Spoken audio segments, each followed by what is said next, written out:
김진수 이시안의 빨간 토끼.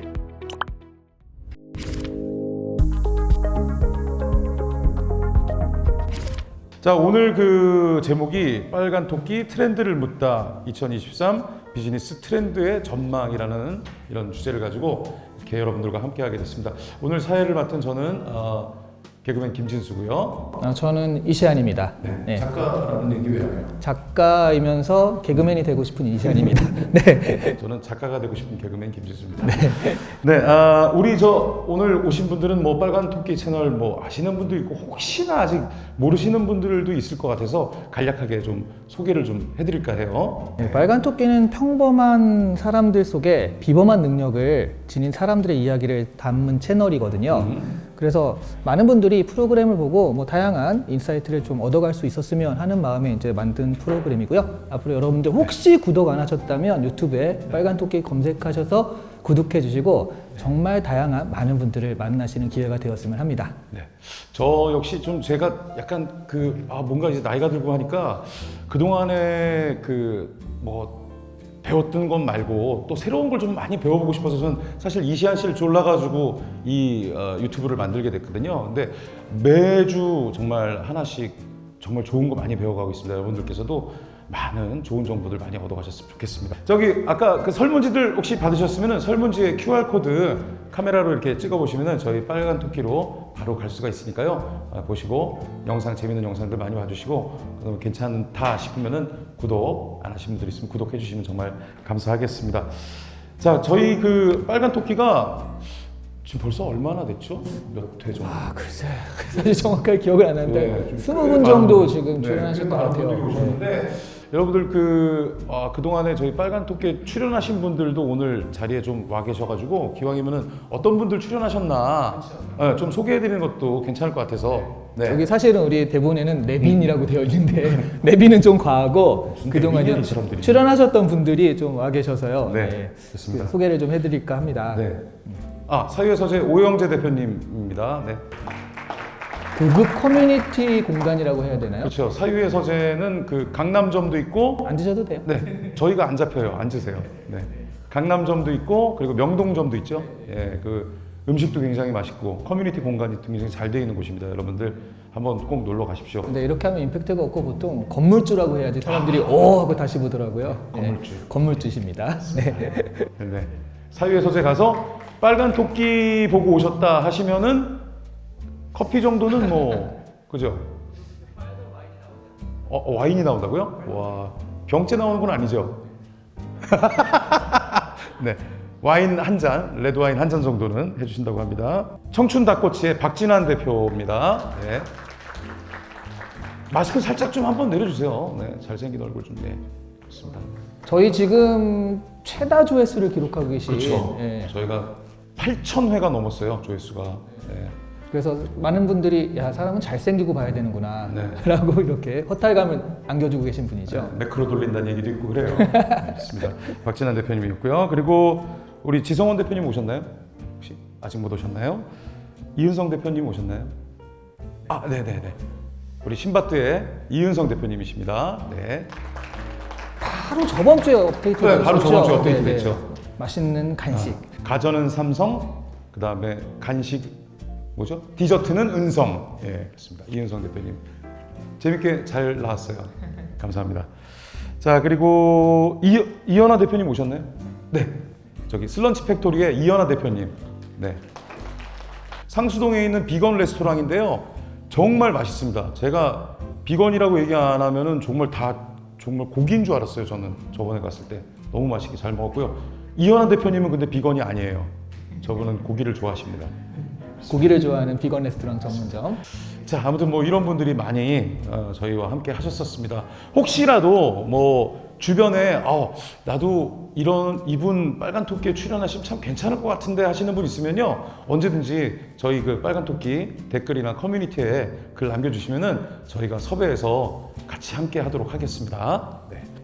자, 그럼 이제 본격적으로 좀 시작을 해볼 텐데요. 저 와보고도 깜짝 놀랐거든요. 이렇게까지? 라고 생각을 했는데 그러다 보니까 하다가 그냥 제 얘기 하나 하고 그런 게 아니라 또 우리 출연하신 분들 중에 정말 대단하신 분들 많잖아요. 네, 그렇죠. 네, 또 경제 읽어주는 남자. 네, 요즘에 또 김광수 실장님. 경제하면 이분의 그 인사이트가 빛나고 있는데 그분도 있고 아니 이런 분을 왜 썩혀? 그러면서 이제 진수영이 다 섭외를 했어요. 기왕 하는 거 제대로 하자 해서 여러분들께 조금이라도 좀 더 도움되고자 좀 좋은 분들 많이 모셨습니다. 좋은 시간 됐으면 좋겠어요. 네. 그리고 또 유메프의 대표님이 네, 하재욱 대표님. 처음에 저희 같이 시작을 하셨는데 이분이 또 외식 쪽은 이제 다 총합하는 그런 걸 하다 보니까 가장 또 그런 트렌드에 발빠른 이런 사람이 있는데 또 왜 썩혀? 이래가지고 오늘 좀 거대하게 됐어요. 그렇습니다. 크게 돼버렸습니다. 여러분들 모쪼록 저희가 정말 정성스럽게 준비를 했습니다. 여러분들 믿으실지 모르겠지만 그만큼 여러분들 쏙쏙 빼가셨으면 좋겠어요. 진짜로 좋은 시간 됐으면 좋겠습니다. 그럼 이제 첫 번째 시작을 하도록 하겠습니다. 뭐 첫 번째 시간은 제 바로 옆에 계신 우리 이시안 교수님께서 준비를 하셨죠. 어떤 내용을 준비하셨는지 간단하게. 저는 그 IT 트렌드 쪽, 기술 트렌드 이런 쪽을 좀 준비를 했는데 사실 얼마 전에 제가 챗 GPT 책을 탈고를 해가지고요. 네. 사실 오늘 하다 보니까 챗 GPT에 대한 이야기가 주가 되지 않을까 그렇겠죠. 싶기도 합니다. 네. 네. GTP 요즘 난리도 아니에요. GTP 챗? 네, 이번 네. 챗 GPT인데 이번 연도는 트렌드 하면은 그냥 IT 트렌드는 그거에 다 먹힐 거라고 보시면 될 것 같아요. 네. 네. 하지만 뭐 다 그럴 순 없으니까 좀 정리를 좀 했고요. 네. 그 GPT 얘기를 위주로 해서 그 IT 트렌드 그게 이제 우리 생활에 어떻게 영향을 미칠까 이런 것들을 먼저 좀 들려드리도록 할게요. 책 제목 뭔지 그래도 얘기해줘요. 그러니까 GPT 제너레이션입니다. GPT 예약 판매 중이고요. 절찬리에 예약 판매되고 있으니까 또 이따 광고도 할 거거든요. 네, 많이 좀 구매를 부탁드립니다. 이런 자리를 통해서 자기 광고를 했어요. 네. 네, 저는 3월 24일부터 맘마미아 뮤지컬 공연합니다. 춤 한번 보여주시죠 그러면. 자, 그러면 이제 지금부터 30분간 우리 이시안 교수님의 강의가 시작되겠습니다. 여러분 큰 박수로 부탁드리겠습니다.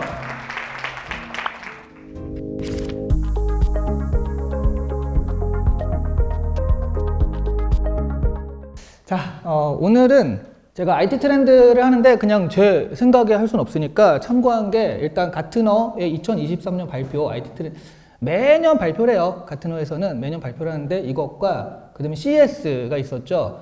이번 그 라스베가스 CES 같은 경우에는 거의 뭐 한국관 아니냐, 코엑스 온 것 같다 이런 얘기가 있을 정도로 한국 그 기업들의 약진이 좀 두드러졌다고 하는데 거기에 대한 리뷰, 그 다음에 실제 한국 비즈니스계의 동향과 여론, 미디어 이런 것들을 참고해서 정리를 좀 해봤습니다. 그랬더니요, 크게 이 5가지 정도. 예, 그러니까 IT 트렌드, 2023년을 사로잡을 IT 트렌드다라고 하면 이 5가지 트렌드인데 그 중에 챗 GPT가 80%인 것 같아요. 그러니까 지금 이 분위기나 왜냐하면 제가 이제 메타버스의 시대, NFT의 시대 이런 책을 다 썼고요. 그랬을 때 메타버스의 시대 처음 나왔을 때 그 분위기보다 지금 챗 GPT가 더 커요. 그래서 아마 이번 연도 내내 챗 GPT 왜냐하면 메타버스는 뭐 얘기도 하겠지만 메타버스는 뭐 얘긴 많이 듣고 그랬는데 실제로 써본 사람은 별로 없거든요. 써볼 수 있는 플랫폼이나 서비스가 별로 없었어요. 근데 챗 GPT는 얘기를 듣고 집에 가서 바로 해볼 수 있어요. 해봤더니 야 이거 장난 아닌데? 이런 식으로 지금 소비자한테 바로 프로덕트 형태로 나와 있기 때문에 이거는 그리고 실제로 해보니까 장난 아닌데? 라는 그런 사용 후기들 이런 걸 보면 얘는 좀 쉽사리 꺾이지 않는 그런 열풍이 될 것이다 라는 생각이 많이 들고요. 예를 들어 4월 달에 있을 DMS 디지털 마케팅 서밋이라고 한국에서 되게 유명한 그 마케팅 행사가 있는데 거기에 주제가 챗 GPT로 잡혔어요. 예, 그런 식으로 지금 그러고 나머지는 이제 어떻게 되냐, STO 같은 경우에는 증권형 토큰인데 요거는 약간 한국의 트렌드라고 할 수 있습니다. 그래서 요거 얘기도 잠깐 할 텐데요. 왜냐하면 안 됐었거든요. 안 됐었는데 이번 2월 말쯤에 얘를 본격적으로 한국에서는 추진한다고 하면서 STO에 지금 금융권이라든가 이런 관심이 막 쏠리고 있거든요. 요 얘기를 잠깐 하고요. 제 생각에는 3번 메타버스 도대체 이건 어떻게 되는 거냐, 그 난리를 쳐가지고 우리도 뭐 하긴 했는데 요 부분에 대해서 궁금해 하실 것 같아서 요 얘기를 잠깐 하면 30분은 다 가지 않을까. 4번과 5번은 이런 경향성이 있다를 잠깐만 얘기를 드리는 식으로 될 것 같습니다. 자, 그러면 일단 챗 GPT를 써보신 분도 있고 아니신 분도 있을 건데요. 요 얘기를 잠깐 하자면 뭔지 아시죠? 들어보셨죠? 챗 GPT를 잠깐만. 네. 이름은 들어봤다 하시는 분. 이름은 들어봤다. 그러면 내려보시고요. 직접 써봤다. 내가 직접 써본 적이 있다 하시는 분. 네, 요 정도입니다. 아직은. 네. 근데 이거를 이런 거예요. 간단한 겁니다. 그냥 물어보는 거예요. 그러니까 트라이 챗 하잖아요. 그러니까 내가 여기다 물어보는 거죠. 가령 요즘에 되게 잘 나가는 트렌드는 뭐가 있지? 라고 물어볼 수도 있고요. 아니면은 여기서 저기까지 가는 최단거리 방법은 뭐지? 라고 물어볼 수도 있고, 야, 도대체 나는 왜 사는 걸까? 이런 걸 물어볼 수도 있어요. 그런데 얘가 챗이잖아요, 챗. 그래서 얘기를 해줘요. 제가 어저께 그래서 이거를 한번 해봤어요. 내일 포럼에서 최신 IT 기술 트렌드에 대해서 발표하거든 5가지 트렌드를 뽑아주려 했더니 바로 이렇게 5가지 트렌드를 뽑아줬습니다. 근데 챗 GPT의 지금 가장 큰 단점은요. 이게 2021년 자료만 가지고서 된 거라서 최신은 아니에요. 그래서 지금 이제 그 MS랑 연결되면서 최신의 자료들을 이제 업데이트 받고 있거든요. 그래서 챗 GPT에 지금은 3.5인데 4가 나왔을 때는 아마 2023년에 들어갈 거예요. 근데 아직은 그래서 약간 보면 최신은 아닙니다. 하지만 중요한 건요. 이 5가지를요. 제가 이 5가지라고 말해도 그냥 통할 정도의 그런 평균적인 건 나온다는 거죠. 더 중요한 건 뭔지 아세요? 이게 나오는데 시간이 얼마나 걸렸을 것 같아요? 저 물음표를 치자마자 나온 겁니다. 저 물음표를 치고 탁 하자마자 두두 쉬어. 그러니까 얘는 무조건 이거 해줄 수 있어 그러면 노라고 한 적이 없어요. 쉬어. 이렇게 쫙 나왔고요. 그러다가 이건 그냥 참고 제가 이거 한 건 아니고 참고로 이렇게 한 건데 이걸 물어봤어요. 내일 모이는 모임은 CEO들이나 한 분야에서 성공한 사람들의 모임인데 모임 이름이 빨간 토끼야. 왜 빨간 토끼일 것 같아? 라고 퀴즈를 내봤습니다.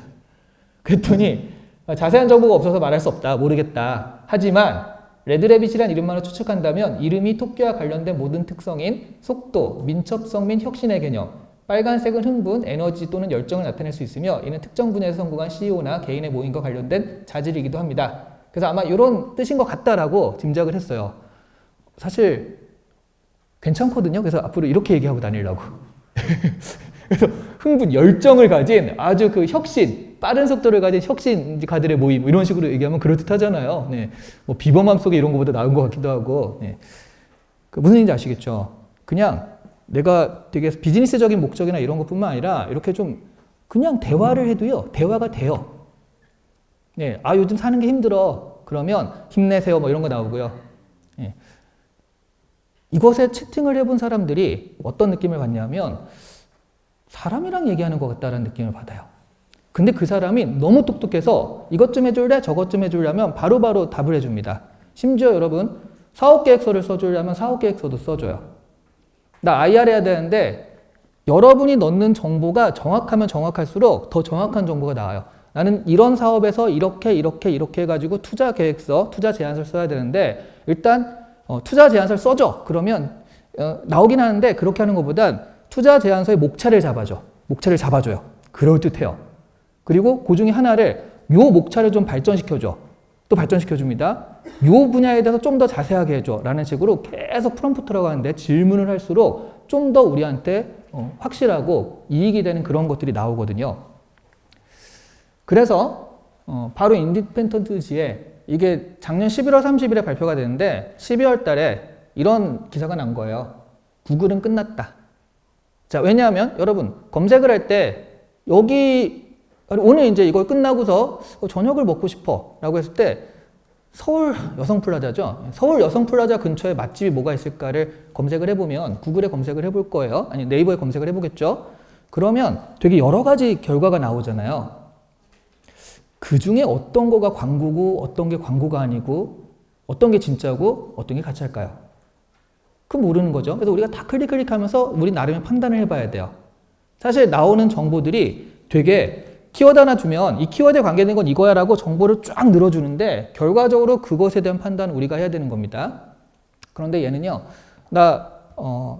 이 근처에서 저녁 먹어야 되는데 어디가 좋겠어? 라고 했을 때 아직은 그렇게 안 돼요. 말씀드렸지만 최신 정보가 아니기 때문에. 그리고 인터넷과 연결이 되어 있지 않거든요. 근데 연결하면 어디가 좋습니다. 라고 답을 준다는 거예요.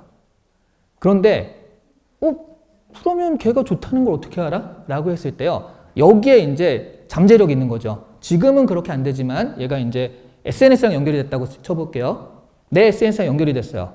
그러면 나는 뭐 먹는 거 이제 찍어서 올릴 거 아니에요. 그걸 보고 이번 주에 이 사람은 뭐를 먹었고 뭐를 먹었고 뭐를 먹었어. 그리고 오늘 날씨는 어때? 오늘 날씨는 춥고 그러니까 바람 불고 이러니까 이럴 때는 이게 우동이 제일 좋을 것 같아. 이 근처에 우동이 제일 좋은 데는 어디야? 라고 해서 오늘은 그러면 여러 가지 컨디션을 봐서 우동을 추천해요. 뭐 이번 주에 안 먹었고 그러니까 이런 식으로 나한테 맞는 정보를 제공해 줄 수 있어요. 이게 뭐죠? 이게 개인 비서예요. 일단 그러다 보니까 내가 검색을 해가지고 내가 판단을 하고 막 다 봐야 되는 이런 구글이나 이런 검색의 방법들이 사실은 구글이 처음 만들어졌을 때 그 방법이 아직도 지금 그대로거든요. 그 인터페이스만 좀 바뀐 거지 그대로예요. 그래서 사실은 가장 고인물들이 이제 검색 그 플랫폼들이다라는 얘기를 했는데 그거를 뒤바꿀 만한 것이 나왔기 때문에 구글에서 사실 이 GPT의 기술 자체는 구글에서 처음 개발한 겁니다.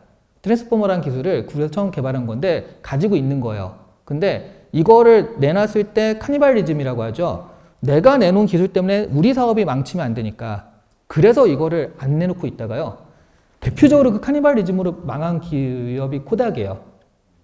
코닥이 디지털 카메라나 이런 것들에 대해서 기술도 있었고 그 먼저 앞서가고 있었는데 할 수 있었는데 왜냐하면 코닥은 필름을 팔아야 되거든요. 근데 디지털 카메라가 나오면 필름을 못 팔잖아요. 그래서 기술만 가지고 있다가 산업화 안 하고 가만히 있다가 결국 지금 망해가지고 코닥 요즘에 옷 만들고 있죠. 예. 그러니까 그렇게 될까봐 구글도요. 야씨 망했다. 시간 놓쳤다 해가지고 잽싸게 바드를 냈습니다. 하지만 그 바드에 오류가 발생을 하면서 오히려 시총이 깎이는 그런 결과가 발생을 했죠. 그래서 당분간은 GPT가 좀 계속 그 선빵을 날렸으니까요. 이 이름을 가져갈 것 같고요. 그래서 지금 저기 보시면 월간 사용자 수 1억 명 도달 시간이요. 상대가 안 되죠. 네. 1억 명을 만드는데 2개월밖에 안 걸렸거든요. 근데 구글 같은 경우에 8년이 걸린 거고요. 유튜브만 해도 2년 10개월이 걸렸는데. 뭐 이래서 지금 GPT 하는 겁니다. 자, 알파고와 다른 점이 몇 가지 있는데요. 지금, 알파고 처음 나왔을 때 AI 엄청 비슷한 거 아니야? 겨우 이러다 말겠지라고 생각하시는 분들이 많은데요. 알파고는 약간 쇼였어요. 그죠? 그러니까 영화로 치면 톰 크루즈가 내한한 거야. 그래가지고 막 사람들 만나고 친절한 톰 아저씨 막 이러면서 해가지고 톰 나오는 영화 보러 갈까? 뭐 그런 식이 된 거죠. 그런데 이 GPT는요. 입소문이에요. 대중들의 입소문이에요. 그러면 뭐 톰 크루즈 영화는 좋죠. 좋은데 사실 그런 식으로 이벤트나 이세돌이랑 그 바둑 그런 결과 이벤트 때문에 뜬 거는 사실 영화 자체는 안 좋을 수도 있거든요.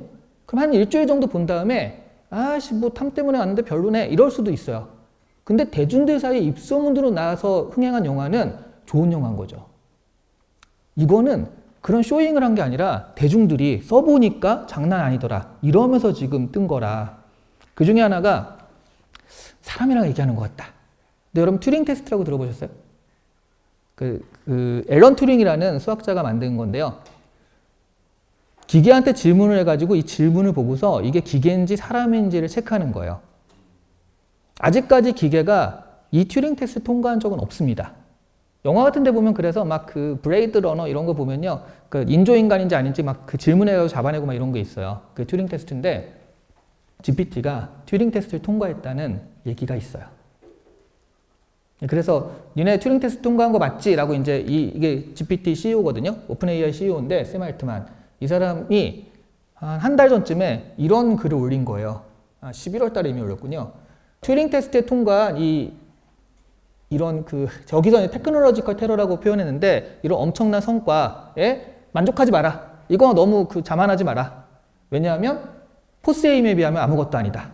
이렇게 약간 농담식으로. 그래서 이 사람 스타워즈 덕후구나를 알 수 있죠. 근데 이게 지금 튜링 테스트 통과했다고 인정한 걸까요? 아닐까요? 인정한 겁니다.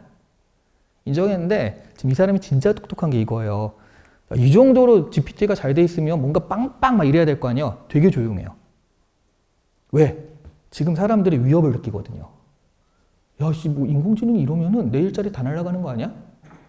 여기서 야 사람 같지 않냐? 대단하지 않냐? 그러면 이러면 불쾌한 골짜기. 이런 것들을 우리가 먼저 건드리지 말자는 거예요. 그래서 지금 오픈 AI가 굉장히 조용합니다. 지금 되게 시끄러운데 이거 막상 개발사는 뭐 나온 그 얘기들이 없잖아요. 예, 여기서 이제 그런 얘기 못하게 지금 막고 있어요. 괜히 또 사람들한테 인공지능에 대한 공포심을 불러일으킬 것이다. 근데 이제 이런 식으로 농담처럼 인정을 했습니다. 이게 무슨 얘기인지 아세요? 내가 지금 챗봇이랑 얘기를 했는데, 그러니까 채팅을 했어요. 이게 진짜 사람이 얘기한 건지 기계가 얘기한 건지 모른다는 얘기예요. 써보면요. 일자리 대체가 기본적으로 글로 이루어지는 거, 기자나 이런 거는 실제로 미국에서는 GPT가 쓴 기사가 실제 기사로 나온 적이 있고요. 버즈피드라는 회사에서는 앞으로 이런 분야는 GPT가 담당하겠다라고 발표를 했어요. 그랬더니 주가가 10%가 올랐습니다. 사람들이 기대하는 거죠. 그래서 기자 아니면 변호사 같은 경우에는 뭐 변론 쓰는 것들이 사실은 변호사가 나가서 재판장님 뭐 이런 것들은 되게 10% 20%밖에 안 되고요. 주로 서류 작업이거든요. 그 서류 작업을 얘가 다 해줄 수 있어요. 얘가 제일 잘하는 건 여러 가지 정보들을 종합해가지고 자기 걸로 만드는 겁니다. 그런데 그게 표절이 아니에요. 많은 분들이 얘가 내는 결과가 표절이다라고 생각하는데 그렇지 않습니다. 예. 그러니까 이거가 이런 거예요.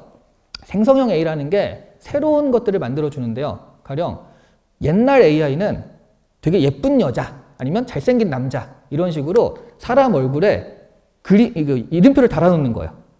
이 사람은 예쁘고 아니고 뭐 이거 고양이고 개고 하는 식으로 이름을 달아놔요.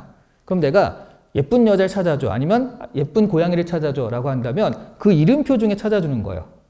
여기 알고리즘이 들어가면 내가 이거 되게 예쁘다고 검색한 좋은 고양이라고 검색한 것들을 다 보고서 이 사람이 좋아하는 건 이거구나. 그래서 그 이름표 단 것 중에 얘 좋아하지 않아요? 이렇게 찾아주는 거예요. 그 얘는 뭐가 다르죠? 그거를 요소별로 해가지고요. 이 고양이의 귀, 이 고양이의 눈, 저 고양이의 코 이런 식으로 예쁜 요소를 종합해가지고 새로운 고양이를 만들어줍니다. 기존에 있던 게 아니에요. 그러니까 글이 나오는데 그 글을 어디서 따가지고 야, 사업계획서 필요하다고 비슷한 거 여기 있어 이거 써가 아니라 이렇게 가져가지고 새로운 걸 만들어주는 겁니다. 그래서 생성형 그 앞에 G 할 때 G가 제네레이티브거든요. 그러니까 생성형 AI가 되니까 이거는 창의적인 거, 창작적인 거예요. 왜냐면 우리도 그거 할 때 그러잖아요. 사업계획서 할 때도 내가 생각해서 다 하는 게 아니라 여기저기서 따가지고 뭐 그 샘플 같은 거 만들고 그러잖아요. 그 작업을 얘가 하는 겁니다. 그런 식으로 하다 보니까 사실은 글이 들어가는 거 이런 것들은 굉장히 많이 대체가 될 수밖에 없고요. 또 하나 여러분 이제 비즈니스 하시는 분들 많으니까 제안서 쓸 일 꽤 있으시죠. 특히 정부 지원 사업이나 이런 거 할 때요. 되게 쓸데없는 칸들이 있잖아요. 그러니까 핵심되는 건 BM, 비즈니스 모델은 이런 거다. 이게 핵심이지. 사실은 뭐 기획 배경, 이거 왜 하는지 그런 것들은 누구가 써도 비슷비슷하게 나오는 것들이잖아요. 어차피 저도 정부 그 기관에 들어가서 이제 PT 심사위원을 해봤지만 읽지도 않아요. 왜냐면 어차피 같은 과제라 8팀이 들어와도요. 그거는 다 똑같아요. 그러니까 아예 발표도 안 하고 그냥 넘어가는데 안 쓸 수는 없잖아요. 얘가 딱이에요. GPT로 딱 써줘 하면은 파파박 하는데 그게 평균은 돼요. 못 쓴 게 아니라 평균은 됩니다. 그래가지고 걷다 딱 채워넣고요. 쓸데없는 거 채워넣고 그리고 나는 필요한 BM이라든가 핵심 차이가 뭐냐 이것만 채우면 되거든요. 실제로 정부 지원 사업에 이미 GPT를 그런 식으로 써가지고 하시는 분들 많습니다. 그럼 무슨 일이 발생해요? 여러분 지금 GPT 써본 적 없으시죠? 똑같은 내가 지원서를 써도요. 여러분이 하나 쓸 동안 그 사람은 5개를 쓸 수 있어요. 그런 것들은 다 여기서 알아서 써주니까. 안 그러면 사람 많이 써가지고 비용을 발생시켜야 되는데 그러니까 말하자면 기사도 마찬가지예요. 기자가 자기의 통찰력이 들어가는 기사가 있거든요. 이건 이래야 돼가 있지만 그냥 정말 팩트만 전하는 기사도 있어요. 그걸 얘네한테 맡기면요. 한 명이서 5명 분량의 기사를 써낼 수가 있다는 거죠. 나왔을 때 팩트 체크만 하면 되거든요. 얘가 맞는지 틀린지. 그렇다면 말하자면 앞으로 여러분이 GPT를 되게 잘 활용만 하면요. 생산성이라고 하죠. 할 수 있는 일이 4배, 5배가 되는 거예요. 글이나 이런 것들을 할 수 있는 것들은 다 얘가 되고요. 여기 지금 그래서 이미 유튜브에 보시면요. 이런 것도 나와 있어요. 그러니까 GPT를 다른 것과 연결시켜가지고 자동으로요. 실사 영상 제작부터 유튜브 업로드까지 GPT한테 명령해서 하는 거예요. 얘도 그렇죠. 챗GPT와 팩토리 이걸로 3분 만에 영어 유튜브 영상 만들기. 저건 뭐냐면 인스타그램에 내가 GPT로 명령해가지고 알아서 진짜 알아서 인스타그램에서 요즘에 핫한 그 단어를 찾아 거기에 맞는 것들을 알아서 생성해 내용을 그리고 알아서 올려줘 인 거예요. 그리고 여러분 난 아무것도 안 했는데 내 사업체 그 인스타그램 피드가 하루에 10개씩 나도 모르게 그냥 올라가고 있는 겁니다. 그죠? 네. 저거는 뭐냐면 저 라이언 레이놀즈인데 라이언 레이놀즈 같은 경우에는 우리가 이제 좀 약간 또라이, 데드풀 뭐 이런 걸로만 알지만 진짜 사업 선제거든요. 보드카 회사도 하고요. 얼마 전부터 이제 광고 회사를 인수해가지고 광고 회사를 하는데 1월 달에 GPT로 저걸 만들었어요. GPT로 대본을 만들어가지고요. 조건이 뭐냐면 이런 거 넣어줘. 라이언 레이놀즈처럼 얘기하고 이상한 유머 하나 들어가야 되고 뭐 해 라고 해서 저걸 딱 뽑아서 이 사람이 그걸 읽는 게 있는데 이걸 보고서 나도 깜짝 놀랐다. 이렇게 나올 줄이야. 정말 라이언 레이놀즈가 하는 것 같은 그런 그 대본을 뽑아준 거죠. 실제로 처음에 뜰 때 영국에서 처음에 이게 뜰 때요. GPT가 시트콤 시나리오를 썼다. 이런 걸로 뜨기 시작을 했거든요. 이거를 여러분이 할 수 있다. 할 수 있다는 게 아니라 이게 유튜브에 있어요. 이렇게 하면은 여러분들이 자동화해가지고요. 그러니까 그 안에 내용까지 다 알아서 써주니까 이 생산성이라는 게 얼마나 올라가겠어요. 그래서 뜨는 거예요. 야, 내가 이걸 보니까 진짜 장난 아니겠구나. 야, 이거 진짜 뭔가 있겠구나 싶어가지고 또 하나 중요한 건 당장 응용할 수 있을 것 같은 거죠. 근데 여기서 진짜 중요한 건 이겁니다. 그러니까 이거는 지금 일자리가 대체가 될 수 있겠구나 뭐 이런 얘기들이 있지만 제가 보는 진짜 GPT의 중요한 건요. 그러니까 이거는 제가 만든 말인데요. 필드형 플랫폼, 기존의 어떤 플랫폼이라는 게 필드형. 아이폰에 들어와, 아이폰 앱에 들어와. 그럼 아이폰 안에서 움직이고, 그렇죠? 구글 플레이에서 움직이고, 대신 이 안에서 놀아야 돼. 네이버가 있으면 네이버 안으로 들어오면 뭐 커머스도 해주고 뭐 또 다 해줄게 라는 거거든요. 그럼 그 안에서 놀아야 되는데요. 얘는 게이트형 플랫폼이 됩니다. 무슨 얘기냐면, 자, 그 API라고 하는데 제가 챗GPT를 엿다가 심어놨어요. 아직은 안 돼요. 근데 이 기술들은 뭐 어렵진 않으니까 엿다가 심어놨습니다. 그리고서 우리 집에 스마트홈으로 얘를 연결시켜요. 야, 나 끝나고 집에 가는데 오늘 좀 추우니까 적당하게 온도 좀 맞춰줘 라고 했을 때 이걸 알아듣는 거예요. 적당하게라는 말을 알아듣는 거예요.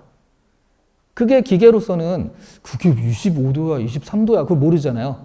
근데 얘가 적당하게 그러면 이 사람의 컨디션이 이걸 봐가지고 이 사람한테 적당한 온도는 이거다를 알아듣는 겁니다. 야, 오늘 기분 좀 꿀꿀한데 야, 기분에 맞는 그런 음악 좀 틀어줘 라고 했을 때 그런 음악을 틀어주는 거고 내 차랑 연결되고 내가 가진 어떤 직무랑 연결되고 지금도 되거든요. 뭐가 되냐면 홈페이지를 만드는 데랑 연결돼서요. 말로 홈페이지를 설계할 수 있어요. 야, 시계를 이쪽으로 좀 옮겨주고 그림을 이렇게 바꿔주고 파란색에서 빨간색으로 바꿔줘 라고 말을 하면 얘가 이걸 알아듣고 기계한테 명령을 내려서 이게 움직이는 거예요. 그래서 게이트형이죠. 그러니까 챗GPT로 시작하지만 다른 것들과 연결되면서 얘가 하나의 그 집사 역할을 하게 되죠. 그래서 아마 챗GPT 얘기 나왔을 때 자비스다. 아이언맨이 자비스한테 다 시켜 먹잖아요. 가능한 겁니다. 심지어 우리는 그 아이언맨 슈트도 만들 수 있어요. 그런 기술만 있으면 GPT한테 명령을 내리면 되니까. 그래서 얘가 판을 바꿀 기술이라는 얘기가 그러니까 지금 우리가 가두리형 플랫폼, 네이버, 구글 이런 식으로 가두어 있는 것을 저런 식으로 바꿔버리면요. 저 연결만 되면 되거든요. 그러니까 야 이게 세상을 바꿀 기술일 수 있겠다라는 개념인 거죠. 사람의 말을 알아듣는다는 게 바로 이런 개념이 되는 겁니다. 그래서 사실은 애플의 스티브 잡스가 저런 걸 꿈꾸고 시리를 만든 건데 그때의 기술은 안 됐죠. 근데 지금은 그 스티브 잡스가 꿈꿨던 그 시리가 되는 거라고 보시면 되겠어요. 그래서 현실적인 비즈니스에선 어떤 영향을 미칠 것이냐를 보면 일단 일자리 자체가 그리고 대학 선택도 변화될 수밖에 없는 게 사실 제 딸도 지금 미국에서 대학을 그 과를 선택하는 중이거든요. 근데 원래는 디지털 미디어 학과를 지망을 했어요. 근데 최근 들어 이제 그 지원을 하는데 디지털 미디어 학과를 하나인가 두 개인가 쓰고요. 나머지 전부 다 스포츠 매니지먼트 학과로 바꿨어요. 디지털 미디어, 과연 사람이 경쟁력이 있을까요? 예전에 그걸로 100명이 먹고 살았다면 지금은 10명에서 5명 정도 먹고 살 수 있습니다. 왜냐하면 기획하고 검증하고 그러니까 헤드 역할을 하면서 이 기계들을 조율할 사람은 필요하죠. 그러니까 상위 5% 10%만 그걸로 먹고 살아요. 대신 이 사람은 기존의 사람보다 연봉을 2~3배 받을 수는 있겠죠. 근데 과연 그냥 밑에서 시키는 거 열심히 해가지고 그림을 그렸던 친구들이 이 GPT를 이겨낼 수 있을까요? 그렇죠? 지금 이건 언어 모델이에요. 생성형에서 언어를 얘기하지만 이미 그림 모델이라든가 음악도 해주는 게 나와 있고요. 이미 그런 그림 모델은 많이 보셨잖아요. 미드저니라든가 달리 같은 것들. 과연 이길 수 있을까? 하는 겁니다. 그래서 아마 일자리부터 대학 선택의 그런 변화까지도 굉장히 많이 얘가 좀 좌우하지 않을까. 바로 내년부터는 이런 영향이 있을 거고요. 그리고 직장에서는요. 자기도 알 거 아니에요. 그러니까 내가 회계 업무만 이렇게 했는데 과연 이런 것들이 계속될 수 있을까? 이런 것들을 CEO가 거부할 수 있어요. 아주 재밌는 게요. 제가 GPT 얘기를 했을 때 저 알아요 라고 말하는 사람들의 굉장히 많은 부분들이 CEO들이에요. 누가 관심 있냐를 봤을 때 어디다 쓸 것이냐를 봤을 때는요. 그래서 그러면 내가 이 상황에서 뭐 어떻게 살아남을까라고 해서 조용한 사직 뭐 저런 열풍이 조금 더 강하게 대체되지 않으면 어떻게 해야겠구나. 그리고 그 반면에 재테크는 그럼 내가 어떻게 해서 이 지금 걸 대비해야겠다 이런 것들이 아마 불 수밖에 없는데 지금 어쨌든 자산이 꺼지는 시기니까 버블이 폭발할 시기가 아마 내년이나 내후년이나 뭐 우리 김광석 실장님이 얘기하겠지만 한번 올 거거든요. 그럴 때 이제 이런 지금 공부하고 했던 사람들이 한 번에 몰릴 가능성이 있고요. 자, 전통적인 마케팅 효과가 이게 지금 가장 현실적인 얘기인데요. 우리 비즈니스 하시는 분들은 SNS에 뭐 올리고 유튜브에 뭐 올리고 이런 것들이 굉장히 효과가 급감할 수밖에 없어요. 왜 그럴까요? 저품질의 피드가 많이 올라오니까요. 이미 저렇게 돌리시는 분들이 있거든요. 그러면 계속 피드가 올라오는데 말하자면 나는 이렇게 했을 때 정말 하루에 1개씩 올리던 그런 업체의 광고가 10개씩 올라가 버리니까 내 피드에 계속 저품질의 그 얘기가 뜰 수밖에 없어요. 그 팩트에 기반한. 그래가지고 결국 이 광고를 넘기게 될 거라는 거. 그죠? 또 하나는 검색이 변화가 됐을 때 지금 사실은 우리가 클릭을 많이 할수록 검색 업체한테 유리합니다. 왜냐하면 한번 넘어가면 광고가 그만큼 붙는 데가 많아지거든요.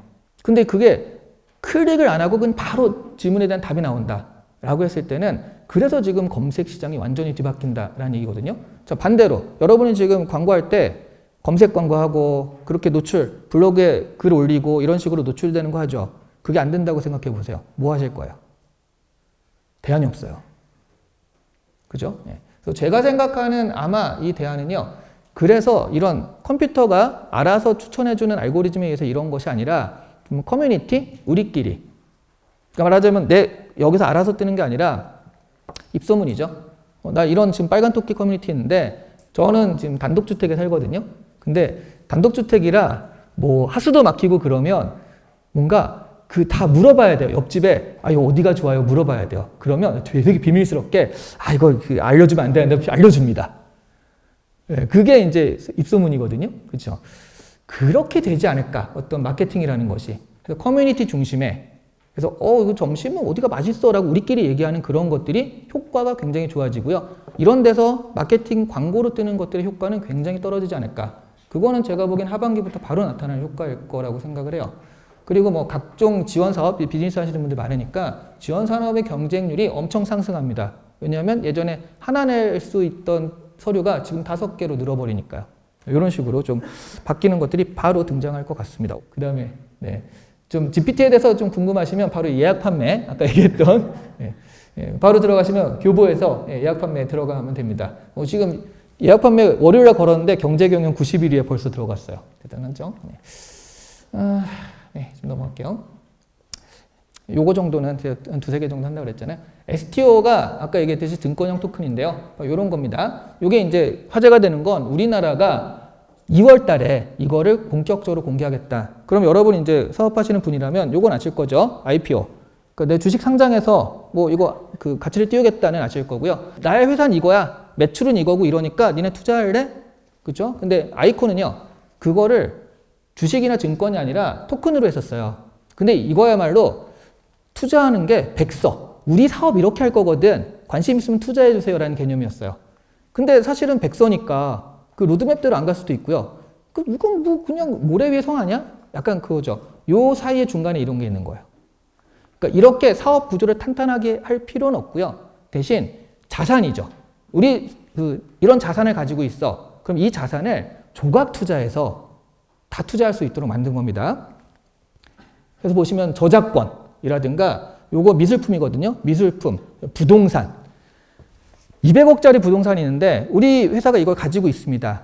그럼 이거를 투자할 때 200억 없으니까 당연히 못하고요. 잘라서 해도 그렇고, 그러니까 토큰으로 막 100만 원 이렇게 만들어버린 거예요. 그래서 이걸 가지고 할 수 있어. 대신 그냥 토큰은 가치가 없잖아요. 근데 이거는 자산이 있으니까 이게 없어지지 않고 이 자산이 있는 한 이 토큰은 가치가 있는 거거든요. 네, 그런데 아니 굳이 왜 이렇게 하죠? 그러면 어떤 효과가 발생하냐면 가령 건물이 리츠라는 게 있었거든요. 3년 있다가 뭐 준다 그런 게 있었는데 건물이 있어도요. 그게 3년 있다가 수익이 됐을 때 그때 나눠줘 라고 하면 내가 돈을 투자하면 그대로 묶이는 거잖아요. 근데 얘는 토큰으로 이걸 가지고 있기 때문에 3년까지 안 가고 1년 있다가 돈이 필요하면 그 토큰을 팔면 돼요.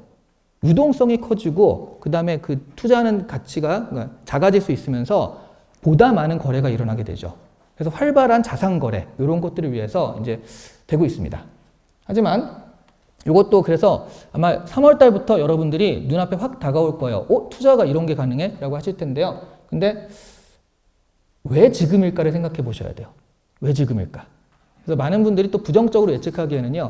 지금 부동산 시장이 안 좋아지잖아요. 그 부동산이 뭐 200억, 300억짜리 이런 것들이 좀 팔리지 않으니까 이런 것들을 개미들한테 넘기기 위한 수작이다. 이런 개념도 살짝 있어요. 그래서 요거는 STO가 지금 가가지고 하여튼 좀 약간 GPT만큼은 아니어도 좀 아시는 분들한테는 약간 화제인데 이런 것들을 좀 잘 생각하시면서 하셔야 될 것 같고요. 대신 여러분 사업이나 이런 것들에 실제적인 자산이 있다. 아니면 BM이나 이런 것들이 이게 가능하다라고 한다면 실제로 자금을 조달할 길이 열리는 거예요. 굳이 IPO를 하지 않더라도 이렇게 하면 좀 빠르게 자금을 조달할 수 있겠다가 열리니까 관심을 가지시면 되겠습니다. 메타버스 NFT 웹3는 어떻게 된 건가라고 하는데 이렇게 된 겁니다. 지금 챗GPT 엄청 뜨고 있고요. 메타버스는 이 정도 동동 떠 있고 NFT는 지금 이렇게 들어가 있죠. 수장 중이라고 보시면 되겠고요. 다만 이번 CES 보면요. 메타버스가 되게 화제가 됐어요. 그러니까 한국에서는 투자랑 연결돼가지고 메타버스가 이제 훅 빠졌는데 사실은 비즈니스적으로 사업적으로는 메타버스에 엄청 투자가 되고 있고요. 여기 보시면 지금 CES에서 메타버스 섹션이 이번에 생겨가지고 화제를 좀 모았거든요. 근데 보시면 XR이나 VR처럼 이런 기기 위주로 되고 있고요. 그리고 이게 본디라고 혹시 들어보셨나요? 본디 혹시 까신 분, 아시는 분? 했을 때 저 20대 주로 30대 이런 분들이 본디를 하는데 이거 사람들 모르거든요. 이게 이제 이런 식으로 은근히 뜨는 게 있습니다. 요즘 들어 20대, 30대 가장 핫플레이스 중에 하나가 본디, 메타버스입니다. 싸이월드가 3D화 된 거라고 보시면 돼요. 이런 식으로 소소하게 좀 뜰 겁니다. 하지만 실제로는요. 이게 제가 관계하는 마르스라는 메타버스인데 여기 보시면요. 2022년부터 이렇게 쭉 로드맵이 돼가지고요. 2024년에 뭔가 되어 있죠. 이렇게 로드맵이 이렇게 되어 있고 실제로 여기 나오는 이 회사들이요. 전부 다 메타버스 플랫폼을 준비하고 있는데 로드맵상 2024년, 25년에 실제 상품들이 나오게 되어 있어요. 그래서 메타버스는 일단 지금은 수면 위로 좀 내려가 있지만 기술이나 이런 것들은 계속 발전하고 있고요. XR, VR처럼 이걸 받쳐줄 수 있는 기술은 계속 발전하고 있고요. 실제로 소프트웨어적인 플랫폼들은 2024, 2025년에 굉장히 많이 나오게 됩니다. 그래서 이런 것들은 그러니까 지금은 여러분들은 G세대와 알파세대를 잡기 위해서 그냥 가느다란 연결, 본디에 이런 게 있어? 그럼 본디 뭐 가입해서 이런 게 있구나 정도. 굉장히 큰 마케팅 크게 하기보다는 마케팅도 못해요. 어차피 50명밖에 친구가 안 되기 때문에. 그러니까 그런 식으로 좀 가느다란 연결 정도만 관심을 가지시면 될 것 같고요. 리소스 투입은 좀 미루시는 게 좋지 않을까. 실제로 마케팅이 되고 여러 가지 플랫폼이 나오면 하게 되니까. 그래서 제가 보기엔 금리 하락기, 그다음에 메타버스 오픈 시기, 암호화폐 반등기를 다 종합해 보면 이게 2024, 2025년 되면 한번 메타버스는 다시 한번 수면 위로 떠오를 것 같아요. 그럴 때 좀 우리가 준비하고 있다가 파악하는 게 좋을 것 같고요. 다만 이번 연도 말쯤에 애플의 AR 글라스 발표가 예정돼 있거든요. 근데 애플이 아직 메타버스 안 했죠. 애플이 메타버스 한다는 얘기 들어본 적 없죠. 그래서 메타버스 기술은 다 특허를 냈어요. 대신 이 친구들은 메타버스란 말을 쓰는 순간 페이스북한테 이미 뒤지는 거거든요. 그래서 메타버스란 말을 안 쓰고 VR 아니면 AR이란 말을 쓸 건데요. 이게 이 기기가 나오면서 이게 판을 바꿀 수 있다. 왜냐하면 AR 기기가 나왔을 때 AR이랑 같이 쓸 수 있는 게 바로 이 애플의 아이폰, 아이패드입니다. 전 세계 15%의 사람이요 이미 애플의 AR 기기를 가지고 시작하는 거예요. 그러다 보니 여기다가 킬러 컨텐츠만 있으면 전 세계에 갑자기 퍼질 수 있거든요. 그래서 애플의 AR 글라스를 좀 발표를 지켜봐야 된다. 어떤 킬러 컨텐츠가 있을지 이런 식의 얘기를 하고 있습니다. 뭐 어쩔 수 없네요. 요거는 이런 게 있다. 모빌리티가 이렇게 되고 있다라는 개념이고요. ESG 같은 경우에는 지속 가능 기술, 디지털 헬스 분산형 기업이라는 걸로 여기 요것만 보시면 비싸도 구매하겠다. ESG는 이런 개념들이 더 많거든요. 그래서 여러분들이 사업을 세팅을 하실 때는 돈이 좀 더 들고 좀 복잡하더라도 ESG라는 개념 하에서 하시는 게 좋을 것 같아요. 이게 가트너가 얘기했던 그 10대 기업, 그러니까 10대 트렌드를 뽑아내면서 최적화, 확장, 개척인데 그 밑에 지속 가능성이라는 크게 이렇게 있잖아요. 이런 것들, 환경이거든요. 이런 것들을 통해 가지고 지금 어떤 기업들이 평가가 되고 있고 기술들이 개발이 되고 있으니까 이런 부분들도 생각하시면서 비즈니스를 하시는 게 좋겠다라는 겁니다. 네, 지금 시간이 너무 없어가지고 네, 아직 안 끝났어요. 제가 이제 트렌드는 계속 변하고요. 그리고 제가 말씀드릴 건 여러분들 비즈니스 보면요, IT에 따라서 비즈니스가 바뀌는 거 지금 이해하시죠? 그렇죠? 네. IT에 따라서 기회도 열리는 거예요. 우와, 저거 되게 대단해. 챗GPT 너무 대단해. 당장 뭐 해야겠다. 이렇게 하지 마세요. 어차피 그런 경쟁력도 안 돼요. 다만 트렌드를 잘 보고 있다가 챗GPT가 응용될 때 나한테 잘 맞는 게 있을 수 있어요. 내가 가지고 있는 비즈니스의 장점, 또 나의 특성과 가장 잘 맞는 어떤 때가 있을 수 있거든요. 그때는 놓치지 마시라는 거죠. 야, 저거 사람들 하니까 무조건 해. 근데 나한테 안 맞으면 되게 힘만 들고 나한테 유리할 것도 아니잖아요. 대신 관심을 가지고 있다가 IT가 이렇게 변할 때 우리 사업이랑 또 나의 특징이랑 되게 잘 맞는 거다 라고 했을 땐 그걸 놓치지 말고 들어가셔서 그 타이밍, 그 시절을 잡으시라는 거예요. 그래서 이렇게 좀 IT 쪽은 계속 관심을 좀 가지시면 좋을 것 같고요. 아까 그 좋은 책 있잖아요. GPT 제너레이션 이런 것도 있으니까 책을 보시면서 그 책을 보면 기사가 이해가 돼요. 이 많은 기사들이 이해가 되거든요. 그런 식으로 계속 관심을 놓치지 마시라 라는 얘기 말씀드리면서 마치도록 하겠습니다. 감사합니다. 자, 혹시 우리 이시안 교수 강의 들으시고 뭐 질문하실 분 있으시면은 질문 받도록 하겠습니다. 궁금하신 점 있으면은 질문 받기에는 또 시간이 너무 그러니까 책을 사서 보시면은 그렇죠. 네, 좋습니다. 네. 우리 이제 또 바로 다음 분 소개하죠. 이분 뭐 대단하죠. 네. 이분은 경제 읽어주는 남자. 경제 읽어주는 남자. 라는 걸로 했고, 또 아까 우리 또 단톡방에 공유됐던데, 오늘 네이버 메인에, 곧 있으면 대폭락이 온다라는 무슨 노스트라다무스 같은 얘기를 해가지고 네이버 메인에 뜨기도 했거든요. 그래서 좀 지금 대한민국에선 경제를 뭐 분석하고 전망하는데 굉장히 많은 스피커로서 활약을 하고 계시고요. 그래서 뭐 3프로 TV 이런 데 맨날 불려다니고. 저는 굉장히 이 사람 무시했었는데 보니까 막 뭐 3프로 TV 나오고 막 매불쇼에 막 불려나가고 그러더라고요. 네, 그렇습니다. 일단 모시고 한번 얘기를 들어볼까요? 예, 김광석 실장님 모시겠습니다. 박수 한번 부탁드릴게요. 마이크 이거 하나 써야겠다. 아유. 손님이 썼던 거 아닙니까? 네. 쓰겠습니다. 네. 일로 가운데로 일단 잠깐 일로 오세요. 뭐 잠깐 뭐 하는 겁니까? 네. 예. 그러시죠. 네. 공식적인 자리에서 형님 이름 하지 마세요. 친한 척 하지 마세요. 안녕하세요. 인사해 주세요. 네. 반갑습니다. 안녕하세요. 김광석입니다. 네. 좋습니다. 2018년서부터 2022년 연말이 되면 항상 경제 전망서를 내는데 그게 또 항상 베스트셀러 목록에 올라가죠. 일이죠, 일. 이 시기에. 네. 네. 그래서 오늘 경제 전망 같은 경우도 저희가 부탁을 드린 거거든요. 맞습니다. 오늘 미리 약간 요약을 해드리자면 어떤 말씀을 해드릴 건지. 여러분들이 이 경제 관련해서 가장 궁금한 것들. 궁금한 것들. 네. 아마도 뭐 물가 언제 잡힐까요? 금리는 얼마나 올라갈까요? 주식은 언제 살까요? 주식은 어떻게 될까요? 부동산 어떻게 될까요? 그렇죠. 아마 여러분들이 관심 있는 뭐 기업 경영 관점에서도 어떤 식으로 우리가 접근하는 게 좋을까요? 그 경제적 질문들에 대해서 답변 드릴 계획입니다. 네, 알겠습니다. 그럼 뭐 진짜 노스트라다무스 같이 몇 년도에 그 암호화폐 들어가세요. 몇 년도는 들어가지 마세요. 이렇게까지 되나요? 아니죠. 그런 얘기 안 해요. 그렇게까지는 아니고. 그거 해줬으면 좋겠는데 솔직히. 그게 제 더 강의를 좋은데. 안 들으셨어요. 안 듣고 이렇게 얘기하는. 자, 그럼 여러분들 김광석 실장님 강의를 듣도록 하겠습니다. 박수 한번 주세요. 네. 감사합니다.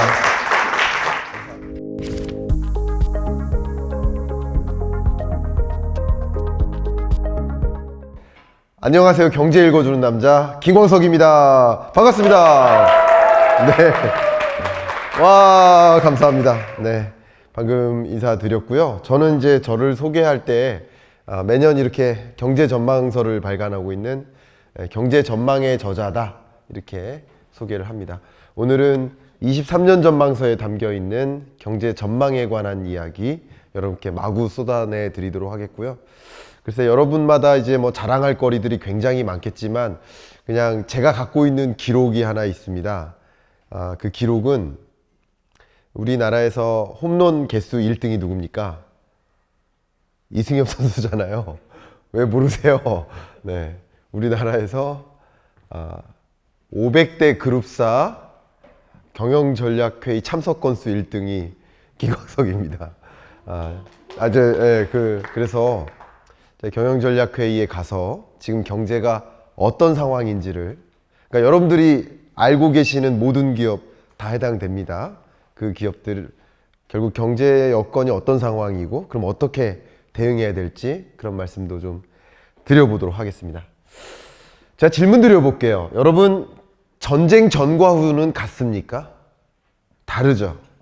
근데 그놈의 전쟁이 장기전이 되면서 우리 경제에 많은 숙제들을 흩어뿌려 놓고 있는 중이에요. 그 숙제들이 막 쌓이는데 역시 제롬 파월 연준 의장뿐만 아니라 바이든 미국 대통령도 많은 숙제들이 전쟁 이후에 쌓이는데 제일 위에 있는 숙제가 인플레이션, 이놈의 물가, 고물가 반드시 잡아야 된다. 그래야 재선에 성공할 것 같다. 이런 상황에 놓여 있는 거죠. 제롬 파월 연준 의장도 역시 이놈의 물가 잡아야만 한다. 물가 잡기 위해서 고금리를 채택하는 거죠. 역사상 가장 가파른 속도로 금리가 올라가는 과정, 그런 과정도 전쟁 이후에 나타난 두드러지는 우리 경제의 숙제고요.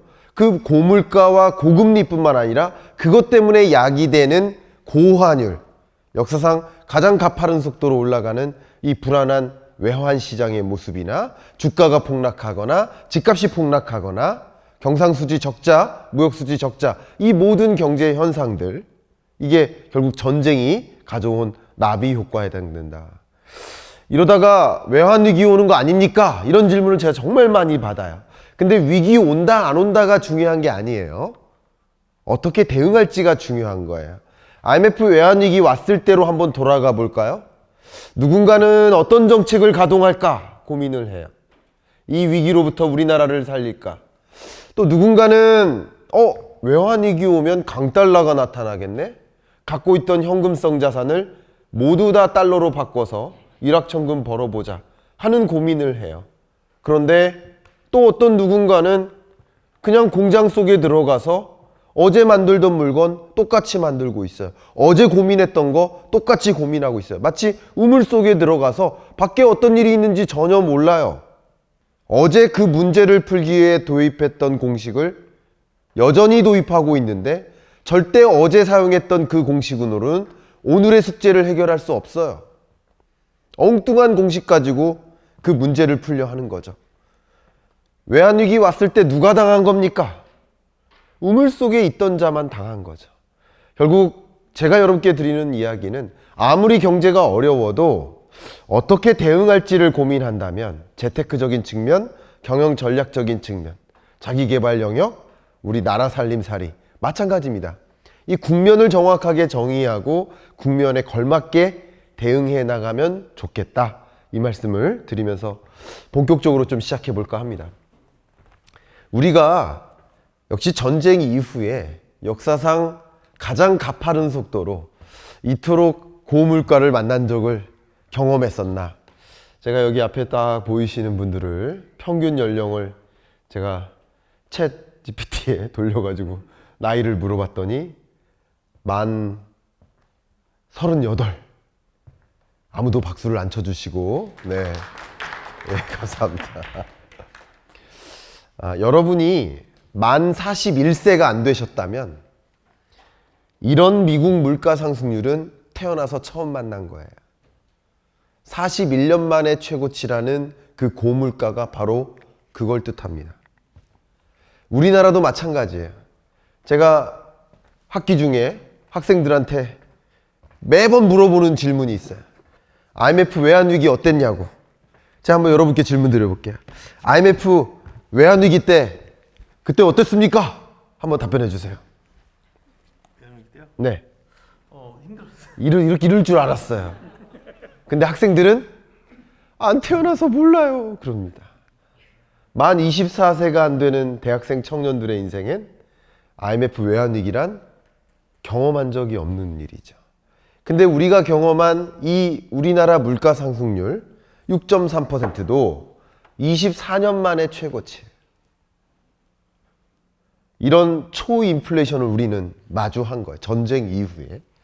시간이 많다면 더 말씀드리겠지만, 그러면 이런 인플레이션이 찾아오고 그 인플레이션에 방어하기 위해 뭐를 도입합니까? 고금리를 채택해요. 그러면 어떤 일이 일어날 거라고 얘기했을까요? 22년 전망에. 23년 전망 말고 22년 전망에, 22년에 어떻게 대응하세요? 라고 했을까요? 아주 짧은 문장을 읽어주실 걸 요청드리려고 하는데, 혹시 읽어주실 분 계세요? 저 대신에? 읽어주실 분께 선물로 드릴 가능성이 있는데, 예. 그러면 이쪽으로 한번 나와봐 주세요. 우리 촬영도 있기 때문에 우리 촬영을 신경 써야 됩니다. 잘 잡아주고 계시죠? 자, 이걸 잡으시고 실제 22년 전망할 때 뭐라고 했는지 한번 읽어봐 주시길. 예, 그렇습니다. 2021년 상반기까지는 공격적 투자가 유리했을지 모르지만 2021년 후반기 이후부터는 지키는 투자가 필요하다. 잠깐, 공격적 투자가 주식 투자죠. 그러니까 21년 상반기까지는 주식 투자 좋다. 21년 하반기부터는 주식 투자하지 마라, 이 뜻이죠. 그 다음, 역사상 가장 낮았던 금리가 이제 상승하는 시기를 맞이했기 때문에 현금 보유 비중을 늘려나갈 필요가 생겼다. 금리가 올라가니까 저축하라 이거죠. 그리고 여기요, 영끌 B2 시대는 끝났다. 그러니까 이렇게 하면 되는 거고. 근데 나는 좀 공격적 투자자다, 나는 그냥 저축만 하긴 싫다 라고 한다면 뭐에 투자를 하라고 했는지 읽어봐 주세요. 원유 선물 ETF 투자를 시도하는 것도 적절할 수 있다. 주요 국제 기구들은 글로벌 수요 증가로 국제 유가가 2021년 하반기까지 상승세를 지속할 것으로 보고 있다. 네, 박수 한번 부탁드립니다. 가지시면 됩니다. 감사합니다. 네, 감사합니다. 이렇게 과거에 썼던 책이 정말 맞았는지 틀렸는지 한번 점검하는 걸 혹시 뭐라고 하는지 아세요? 전문 용어가 있는데 그걸 뭐라고 하죠? 확인사살이라고 해요? 팩트체크라고 해요? 다 같이 따라해 주실래요? 따라해 주셔야 돼요. 쑥스럽다고 안 따라하시면 안 됩니다. 안 따라하면 안 따라한 사람만 단독으로 시킬 거예요. 따라해 주세요. 뒷북. 아재 개그 재미없었습니다. 전 대박 히트. 이거 봐요. 아재끼리는 우리 다 재밌었죠? 이거 봐요. 우리 아재끼리는 재밌었어요. 네, 재밌었던 것으로 이렇게 하고 가겠습니다. 제가 여러분께 지금 드렸던 이야기는 2022년을 살아갈 때 인플레이션이 나타나고 우리는 인플레이션 시대에 살아갈 거기 때문에, 그럼 인플레이션에 방어하기 위해서 고금리를 채택하기 때문에 돈의 이동이 일어난다. 어디로? 저축으로. 여러분은 그 마음 모를지도 모르죠. 제가 이야기하는 이 돈의 이동은 여러분 1,000만 원, 1억 주식 투자, 10억 주식 투자, 그거 돈의 이동도 아닙니다. 진정한 돈의 이동은 5천억 이상 자산가들의 돈의 이동을 주로 이야기하는 겁니다. 물론 그런 자산도 마찬가지지만 대형 자산가들은 금리에 따라서 민감하게 움직여요. 어떻게?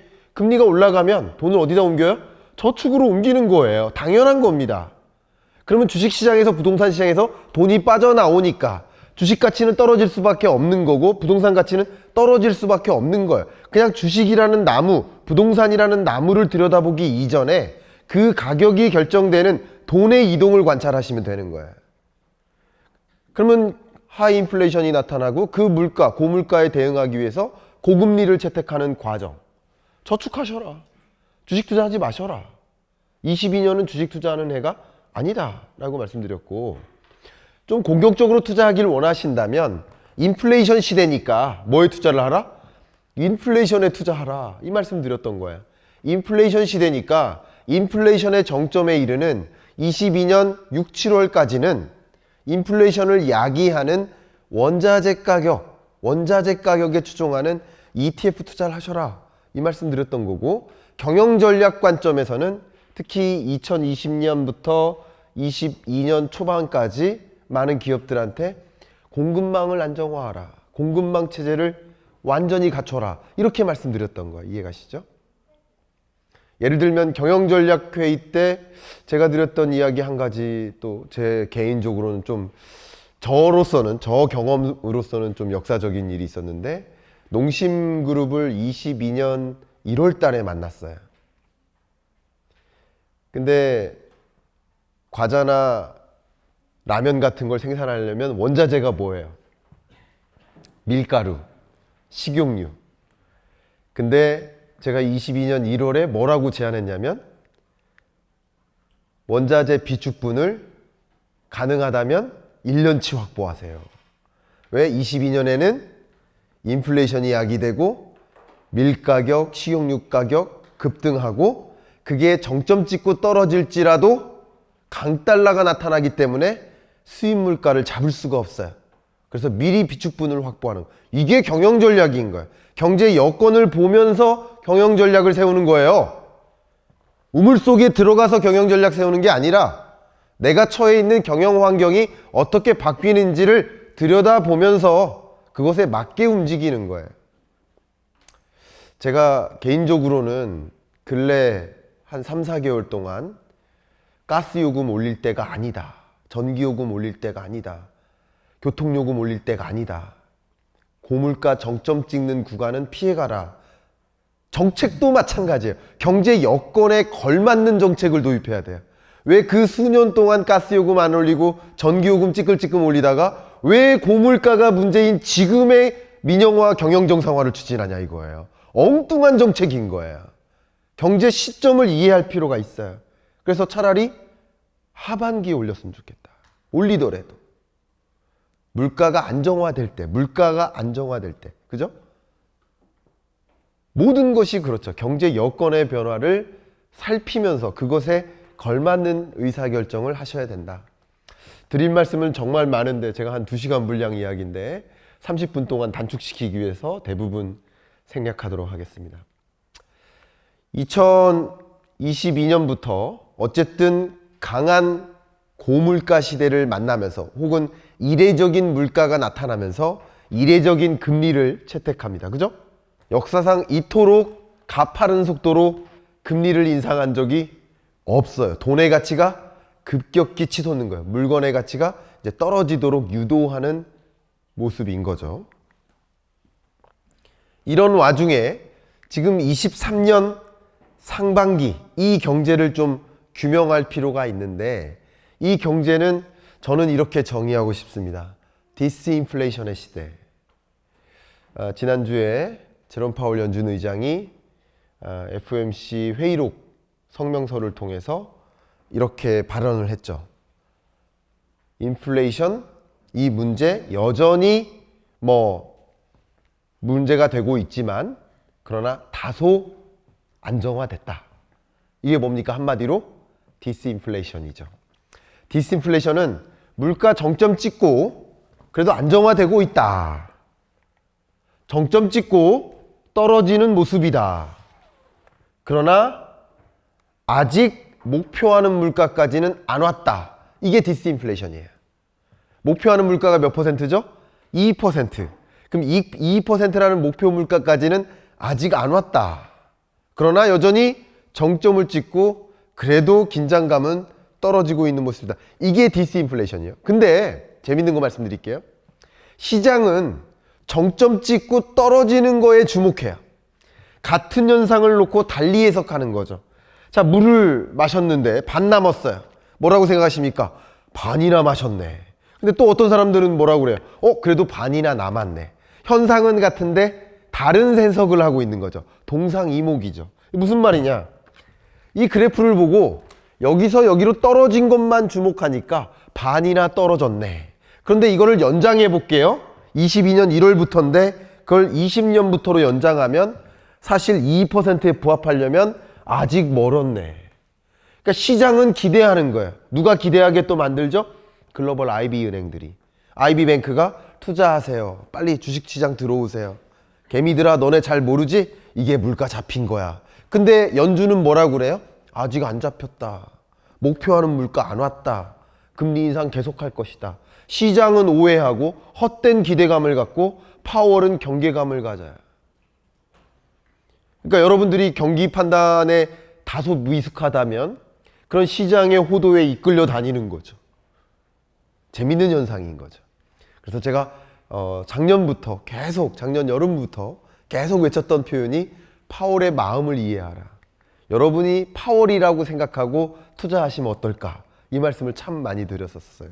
드릴 말씀은 많지만 여러분이 가장 기대하시는 주식시장 부동산 이야기를 빼놓을 수가 없어서 가보겠습니다. 혹시 여러분도 이분들 중에 한 분이신가요? 여기 계시네요. 저기 계시고, 네. 여기 동참하셨던 분들 다네요, 다. 그죠?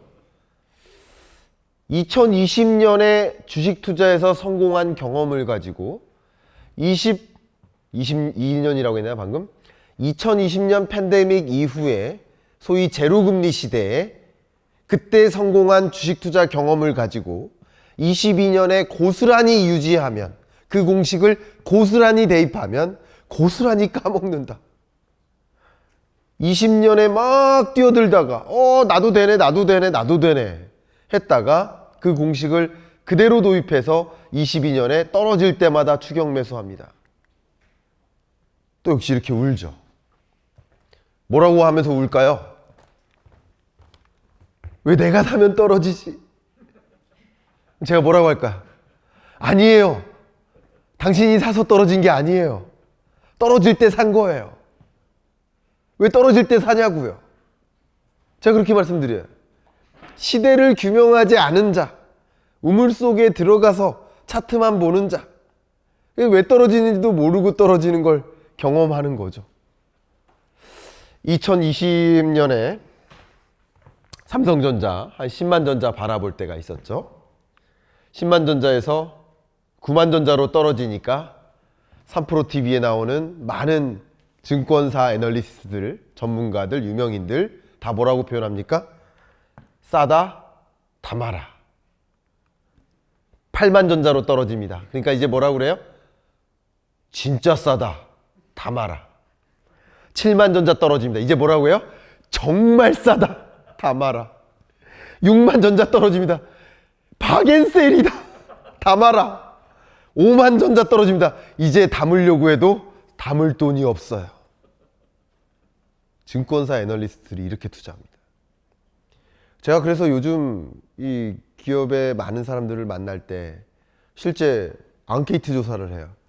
주식은 올라갈 때 담는 거다, 떨어질 때 담는 거다. 한번 거수해 주세요. 부탁드립니다. 주식은 올라갈 때 담는 거다. 손 한번 들어주세요. 내리시고, 주식은 떨어질 때 담는 거다. 손 한번 들어보세요. 예, 이거 봐요. 이상한 생각을 하시는 거예요. 주식을 왜 떨어질 때 담아요? 주식을 왜 떨어질 때 담아요? 한번 생각해 보세요. 애국자예요? 삼성전자를 지켜야 돼요? 내가 지켜야 돼요? 떨어질 때 담는 목적이 뭡니까? 경영 의사결정에 참여하고자 하는 거예요? 내 경영권을 갖기 위해서 주식 투자하는 거, 그러면 떨어질 때마다 담아야 되죠. 투자 수익을 보려는 거 아니에요. 산 시점보다 파는 시점이 높아야 되는 거 아니에요. 근데 떨어질 때마다 담는 거다라는 굉장한 오해를 갖고 투자 의사결정을 하는 거예요. 주식은 그렇게 투자하는 게 아닙니다. 시대를 규명하셔라. 2020년은 완화의 시대, 금리 인하의 시대, 완화적 통화 정책의 시대. 그러면 주식 담는 거예요. 22년에는 긴축의 시대, 긴축적 통화 정책을 집중하는 시대, 금리 인상의 시대. 긴축의 시대에는 긴축의 시대에 맞게 투자 의사결정을 해야죠. 23년 상반기부터는 이제 디스인플레이션의 시대. 또 역시 23년에 맞는 투자 의사결정을 해야죠. 그냥 우리가 해야 될 건 뭐예요? 시대를 규명하라. 여러분, 제가 23년 전망 썼을 때 그 세 번째 문단인데요. 책 갖고 계시니까 세 번째 문단까지 꼭 읽어봐 주세요. 아시겠죠? 그 이유는 안 읽으셔도 돼요. 그 세 번째 문단에 철부지라는 표현을 썼어요. 여기서 철부지는, 철은 뭐예요? 계절을 뜻하죠. 계절. 철, 계절. 부지는 뭐예요? 부지 알지 못한다. 그럼 철부지는 뭐예요? 계절 구분을 못하는 자. 농사 짓는데 봄에 뭐 해요? 씨 뿌리죠. 가을에 뭐 합니까? 수확해요. 어디서 수확합니까? 쌀 어디서 수확합니까? 나무에 달려있죠. 우리 MZ세대들은 쌀이 나무에 달려있다고 생각하시거든요. 진짜. 저도 그런 줄 알았거든요. 농담입니다. MZ세대 아닙니다. 오해하지 마세요. 아재 개그가 잘 안 통하네요. 아재들 사이에서 해야 돼. 이렇게 재밌어 하시는데. 그죠? 김진수 형님보다 제가 더 웃기죠? 이쪽에서는 공감이 안 갑니다. 자, 저 혼자 재밌어요. 제가 무슨 얘기했죠? 쌀. 예, 그게 본론이 아닌데. 철부지는 계절을 구분하지 못하는 자. 가을에 씨 뿌리면 어떻게 됩니까? 그 농사 망하죠. 그렇게 농사 짓는 자를 철부지라고 해요. 누구한테는 봄이 오고 누구한테는 겨울이 와요? 똑같이 겨울이 찾아와요. 모두에게 똑같이 겨울이야. 똑같이 봄이 와요. 다만 그 계절에 걸맞는 옷을 입고 나가면 되는 겁니다. 겨울에 반팔 입고 나가니까 얼어 죽는다 소리 하는 거죠. 계절에 걸맞게만 행동하면 됩니다. 투자 의사결정이든 경영 의사결정이든 정책 의사결정이든 똑같습니다. 그 환경의 변화를 즉시하고 환경에 걸맞게만 대응하면 됩니다. 이해가시죠? 아마 제 앞에서의 발제는 기술적 환경에 대해서 이야기한 것 뿐이에요. 저는 경제적 환경을 가지고 이야기한 거예요.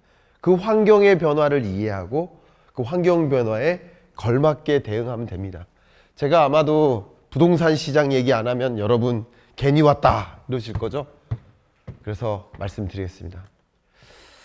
2020년 집값이 폭등하죠. 금리 인하의 시대, 완화의 시대에 일어났던 일입니다. 금리가 동결되죠. 21년. 그때 집값 상승세가 둔화되죠. 22년 엄청난 속도로 금리 인상하죠. 집값이 떨어지는 겁니다. 시대를 규명하면 됩니다. 그럼 시대를 규명하지 않고 투자하면 하루 종일 주식 차트 보면서 여러분 대부분 대표님들인데 조직 구성원들이 주식 투자하느라고 하루 종일 일이 손에 잡혀요 안 잡혀요? 그러면 기업 경영 입장에서도 잘못된 경영이에요. 제대로 된 투자 습관, 올바른 투자 습관, 건전한 투자 습관을 길러주는 것도 경영자가 해야 될 역할 중에 하나입니다. 조직 구성원이 주식 투자한다고 얼마 넣어놓고 하루 종일 불안해가지고 일이 됩니까? 500만 원 투자해가지고 막 불안해요. 그럼 제가 뭐라고 할까요? 당신의 하루가 500만 원밖에 안 됩니까? 당신의 하루는 500만 원 이상이에요. 근데 왜 500만 원 가지고 하루 종일 그 차트에 매달려 있냐? 그 투자 습관 자체가 잘못된 거예요. 시대를 규명하고 살면 됩니다. 22년 긴축의 시대, 금리 인상기. 그때 집값이 하락하는 거고요. 아직 부동산 시장은 일단 주식시장은 금리나 경기에 선행하는 지표예요. 그러니까 먼저 떨어지고 22년 10월이 저점이고 반등하는 흐름인 거고요. 부동산 시장은 금리와 경기에 후행하는 후행 지표예요. 아직 추가적인 조정이 남아있는 거죠. 시대를 규명하면 됩니다.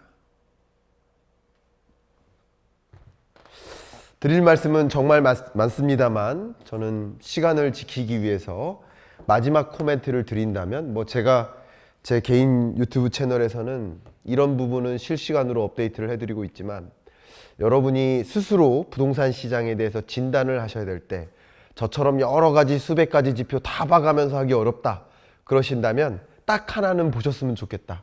바로 미분양주택 추이입니다. 뭐라고요? 미분양주택 건수가 늘어나나 줄어드나 요거 정도는 꼭 팔로우업을 하십시오. 이걸 팔로우업하지 않고 내가 부동산에 투자에 관심 있다? 관심 있다라는 말을 하지 마세요. 그게 무슨 관심입니까? 그죠? 요 정도는 팔로우업을 하십시오. 미분양주택 건수. 2020년 미분양주택 건수가 급격히 해소되죠. 이때 집값이 폭등하는 거예요. 미분양주택 건수가 제자리에 맴돌죠. 이때 집값 상승세가 둔화되는 겁니다. 2022년에 미분양주택 건수가 급격히 치솟죠. 이때 분양 아파트 매매 가격이 급락하는 겁니다. 자, 이 그래프와 이 그래프가 데칼코마니죠. 미분양 주택 건수는 수요와 공급의 결과물이니까 미분양 주택이 늘어나면 집값이 오를래야 오를 수가 없는 거예요. 그냥 간단한 겁니다. 그냥 시대를 규명하시면 됩니다. 그럼 미분양 주택 건수가 23년 1월 달에 6만 8천 호를 넘어설 것으로 보고 있는데 넘어섰다. 그러면 1월 달에 2월 달에 사는 거예요? 아닌 거예요. 이해가시죠? 그 추이는 생각하셔야 됩니다. 이게 정점 찍고 어느 정도 떨어지는 모습을 보일 때 그때 적극적으로 내 집 마련 시점이라든가 이런 것들을 고려하셔도 늦지 않습니다. 23년 연내는 부동산 시장이 계속 0 밑에서 증감률이 0 밑에서 계속 떨어지는 구간이다. 2020년 세계 경제 성장률은 정말 마이너스 3.1%. 여러분 인생 동안 통틀어 가장 충격적인 경제 위기가 왔었죠. 대공황 이후 가장 충격적인 경제 위기. 경제 위기를 지나서 경제가 나름 반등해요. 그런데 전쟁의 충격으로 한번 조정, 고물가에 따른 역습과 고금리에 따른 역습으로 또 한번 조정. 세계 경제는 침체 국면으로 가깝게 접어들고 있습니다. 제가 이런 말씀을 드리다 보니까 경기 침체 온다 이렇게 말씀드리니까 사람들이 자꾸 오해를 해요. 저는 경기 침체라고 했는데 받아들이는 사람은 경제 위기 온대. 자기 마음대로 말 바꿔서 얘기해요. 그리고 악플 달아요. 경제 위기 온다며. 경제 언어가 미숙해서 그렇죠. 이건 경제 위기가 아닙니다. 경기 침체입니다. Recession, Depression. 이게 Economic Crisis. 이게 경제 위기죠. 경제 위기와 경기 침체는 다른 겁니다. 경기 침체가 오는 거예요. 어려운 국면에 진입한다. 한국 경제도 마찬가지예요. 경기 정말 엄청난 어려웠죠. 2020년 역성장했죠. 경제 위기였습니다. 회복되는 듯 했다가 다시 꺼지죠. 고금리의 역습, 고물가의 역습. 어려운 국면에 진입한다. 자, 우리나라 경제 성장률이 저는 1.9%로 중립적으로 전망했고 제가 지난 10월에 전망한 이후 11월에 KDI가 1.8%를 제시하고 한국은행은 1.7%를 그 다음 달을 제시하고 기획재정부는 1.6%를 제시하고 IMF는 다시 1.7%를 제시합니다. 그럼 1.6에서 1.9% 이 숫자가 뭐가 맞나가 중요한 게 아니에요. 이 숫자가 무슨 의미인지를 판단해야 돼요. 제가 자신 있게 말씀드린다면 우리가 역사상 여기 앉아 계신 분들 모두의 역사상 4번의 경제 위기를 경험했어요. 1980년 오일 쇼크에 따른 역성장, IMF 외환위기 1998년 마이너스 5.1% 역성장, 2008년 글로벌 금융위기 이때 위기, 그리고 2020년 팬데믹 경제 위기 역성장 4번의 경제 위기를 경험했는데 4번의 경제 위기를 제외해 놓고 보면 23년 성장률이 제일 낮아요. 제 전망이나 KDI 전망이나 한국은행 전망이나 IMF 전망이나 기획재정부의 전망 상관없이 뭐가 맞냐 상관없이 제일 낮아요. 그걸 경기 침체라고 하는 거예요. 제대로 규명하시면 됩니다. 아, 경기 침체가 오는구나. 사실 어렵다, 무섭다 이런 공포감은 모르는 자한테 오는 거예요. 여러분이 이런 것들이 경기 침체가 오는구나, 어려워지겠구나 라는 것을 알고 대응한다면 그게 무섭게 느껴지진 않을 거라고 생각을 강하게 합니다. 제가 이렇게 선창할 테니까 한번 따라해 주시면 감사하겠습니다. 비머네스크. 처음 들어보신 분 계시죠? 다시 한번 비머네스크. 책에도 이렇게 마무리를 해서 마무리도 이렇게 하겠습니다. 비머네스크는 비먼이 만들어낸 기적이고요. 정말 최악의 상황에서 최선의 성과를 낸다라는 의미를 내포하고 있습니다. 비먼이 어떤 기적을 만들었는지 설명드려 보겠습니다. 1968년 멕시코시티 올림픽 때 비먼이라는 멀리뛰기 선수가 멀리뛰기를 준비하는데 그날따라 컨디션이 최악이에요. 막 오버히트 나오려고 그래요. 그러다 꾸역꾸역 해서 어찌어찌해서 결승전에 진출을 하는데 오늘 자고 일어나서 내일 결승을 치러야 되는데 자려고 하는데 잠이 와요, 안 와요? 안 와요. 미치겠어요. 나 오늘따라 왜 이래? 그러면서 잠이라도 자고 경기 쳐야지 하고 술을 마셔요. 술 마신 다음날 나 그냥 때려칠래요. 동료한테 얘기하니까 동료가 뭐라고 합니까? 여기를 괜찮으시면 같이 읽어봐 주시면 감사하겠습니다. 자, 큰 소리로 시작. 지금 너의 다리는 그 어느 때보다 강이네. 지금 이 순간 내 몸은 깃털처럼 가벼워. 내 마음엔 날개가 달려있어. 그것을 사용해서 힘껏 날아오르라고 하는 동료의 조언을 듣고 냅다 뜁니다. 세계 신기록을 경신합니다. 금메달을 차지하고요. 8만 명의 관중들로부터 기립박수를 받습니다. 그리고 그 세계 신기록은 역사상 가장 오랜 동안 깨지지 않았던 신기록이고요. 물론 본인조차 그 기록을 다시 넘어본 적이 없습니다. 아마도 이런 최악의 상황에서 최선의 성과를 낼 수 있었던 건 그 옆에 동료의 조언 때문이 아니었나 생각이 되고요. 여러분께 오늘 짧은 강연이지만 짧은 이 내용을 통해서 또 이루어지는 이 빨간 토끼 세미나를 통해서 여러 훌륭한 조언들을 바탕으로 어려운 국면이지만 충분히 최선의 성과를 낼 수 있는 그런 조언이 되기를, 그런 기회가 되기를 바라는 마음으로 강연 마치겠습니다. 감사합니다. 네, 김광석 시장님 감사합니다. 혹시 질문 있으신 분 있으십니까? 없으세요? 예, 질문에 대한 답은 네. 책을 통해 찾으시길 마무리하겠습니다. 그럼 내가 할게요. 하십시오. 예, 내 코인은 도대체 어떻게 되는 건가요? 코인은요? 예. 지금 빼야 되나요? 지금 이 오늘의 강연 컨셉과 어울리지 않는 주제여서 죄송해요. 이건 나중에 뒤풀이해서 말씀드리도록 하겠습니다. 예, 궁금해하시는 분 몇 분 계신 것 이게 같은데. 녹화됐다가는 큰일 납니다. 알겠습니다. 알겠습니다. 어쨌든 오늘 감사하고요. 네. 다시 한번 큰 박수 부탁드릴게요. 네, 감사합니다. 감사합니다, 선생님. 세 번째 세션이죠. 네네네네. 이분이 사실은 가장 기대되는 분이죠. 저희에게 정말 은인 같은 분이에요. 사실 빨간 토끼가 이분 덕분에 계속해서 유지해 나갈 수 있는. 시작을 그때 처음에 찍으셨던 분이에요. 근데 나중에 우리가 빨간 토끼를 하려고 하니까 너무 퀄리티가 안 나오니까 다시 한번 찍었는데 또 다시 찍어서 3번을 녹화해가지고 처음에 저희는 같은 얘기 듣느라고 아주 지겨웠죠. 그리고 계속해서 이제 여러 대표님들 소개해 주셔가지고 네. 빨간 토끼에 계속 출연하게 해주시고 네. 너무 감사해요. 네. 창업공신. 그렇습니다. 자국공신입니다. 네. 저희 위메프5라는 배달 앱이 있습니다. 네. 근데 위메프 그 배달 앱이다 보니까 특히 F&B 기업들이 많이 이렇게 거기 안에 들어와 있기 때문에 네. 정말 F&B 쪽에서는 가장 많은 네트워킹을 가지고 있지 않을까 맞아요. 하는 생각이 드는데요. 그 위메프5의 대표님, CEO이신 하재욱 대표님 모시겠습니다. 네. 대표님. 네, 반갑습니다. 위메프5의 하재욱입니다.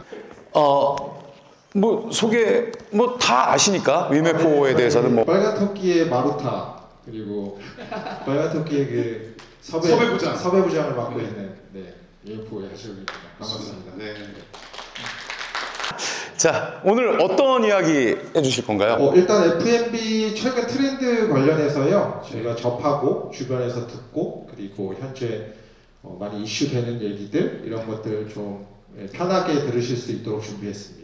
그리고 아무래도 실무에서 직접 하시니까 가장 현장감 있고 살아있는 그런 정보가 되지 않을까 싶네요. 네.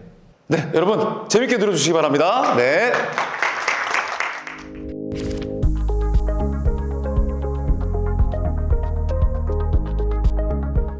네, 그 저녁 시간 전이라서 다 식사는 아직 안 하셨죠? 네. 그 대한민국은 밥 먹고 하는 민족입니다.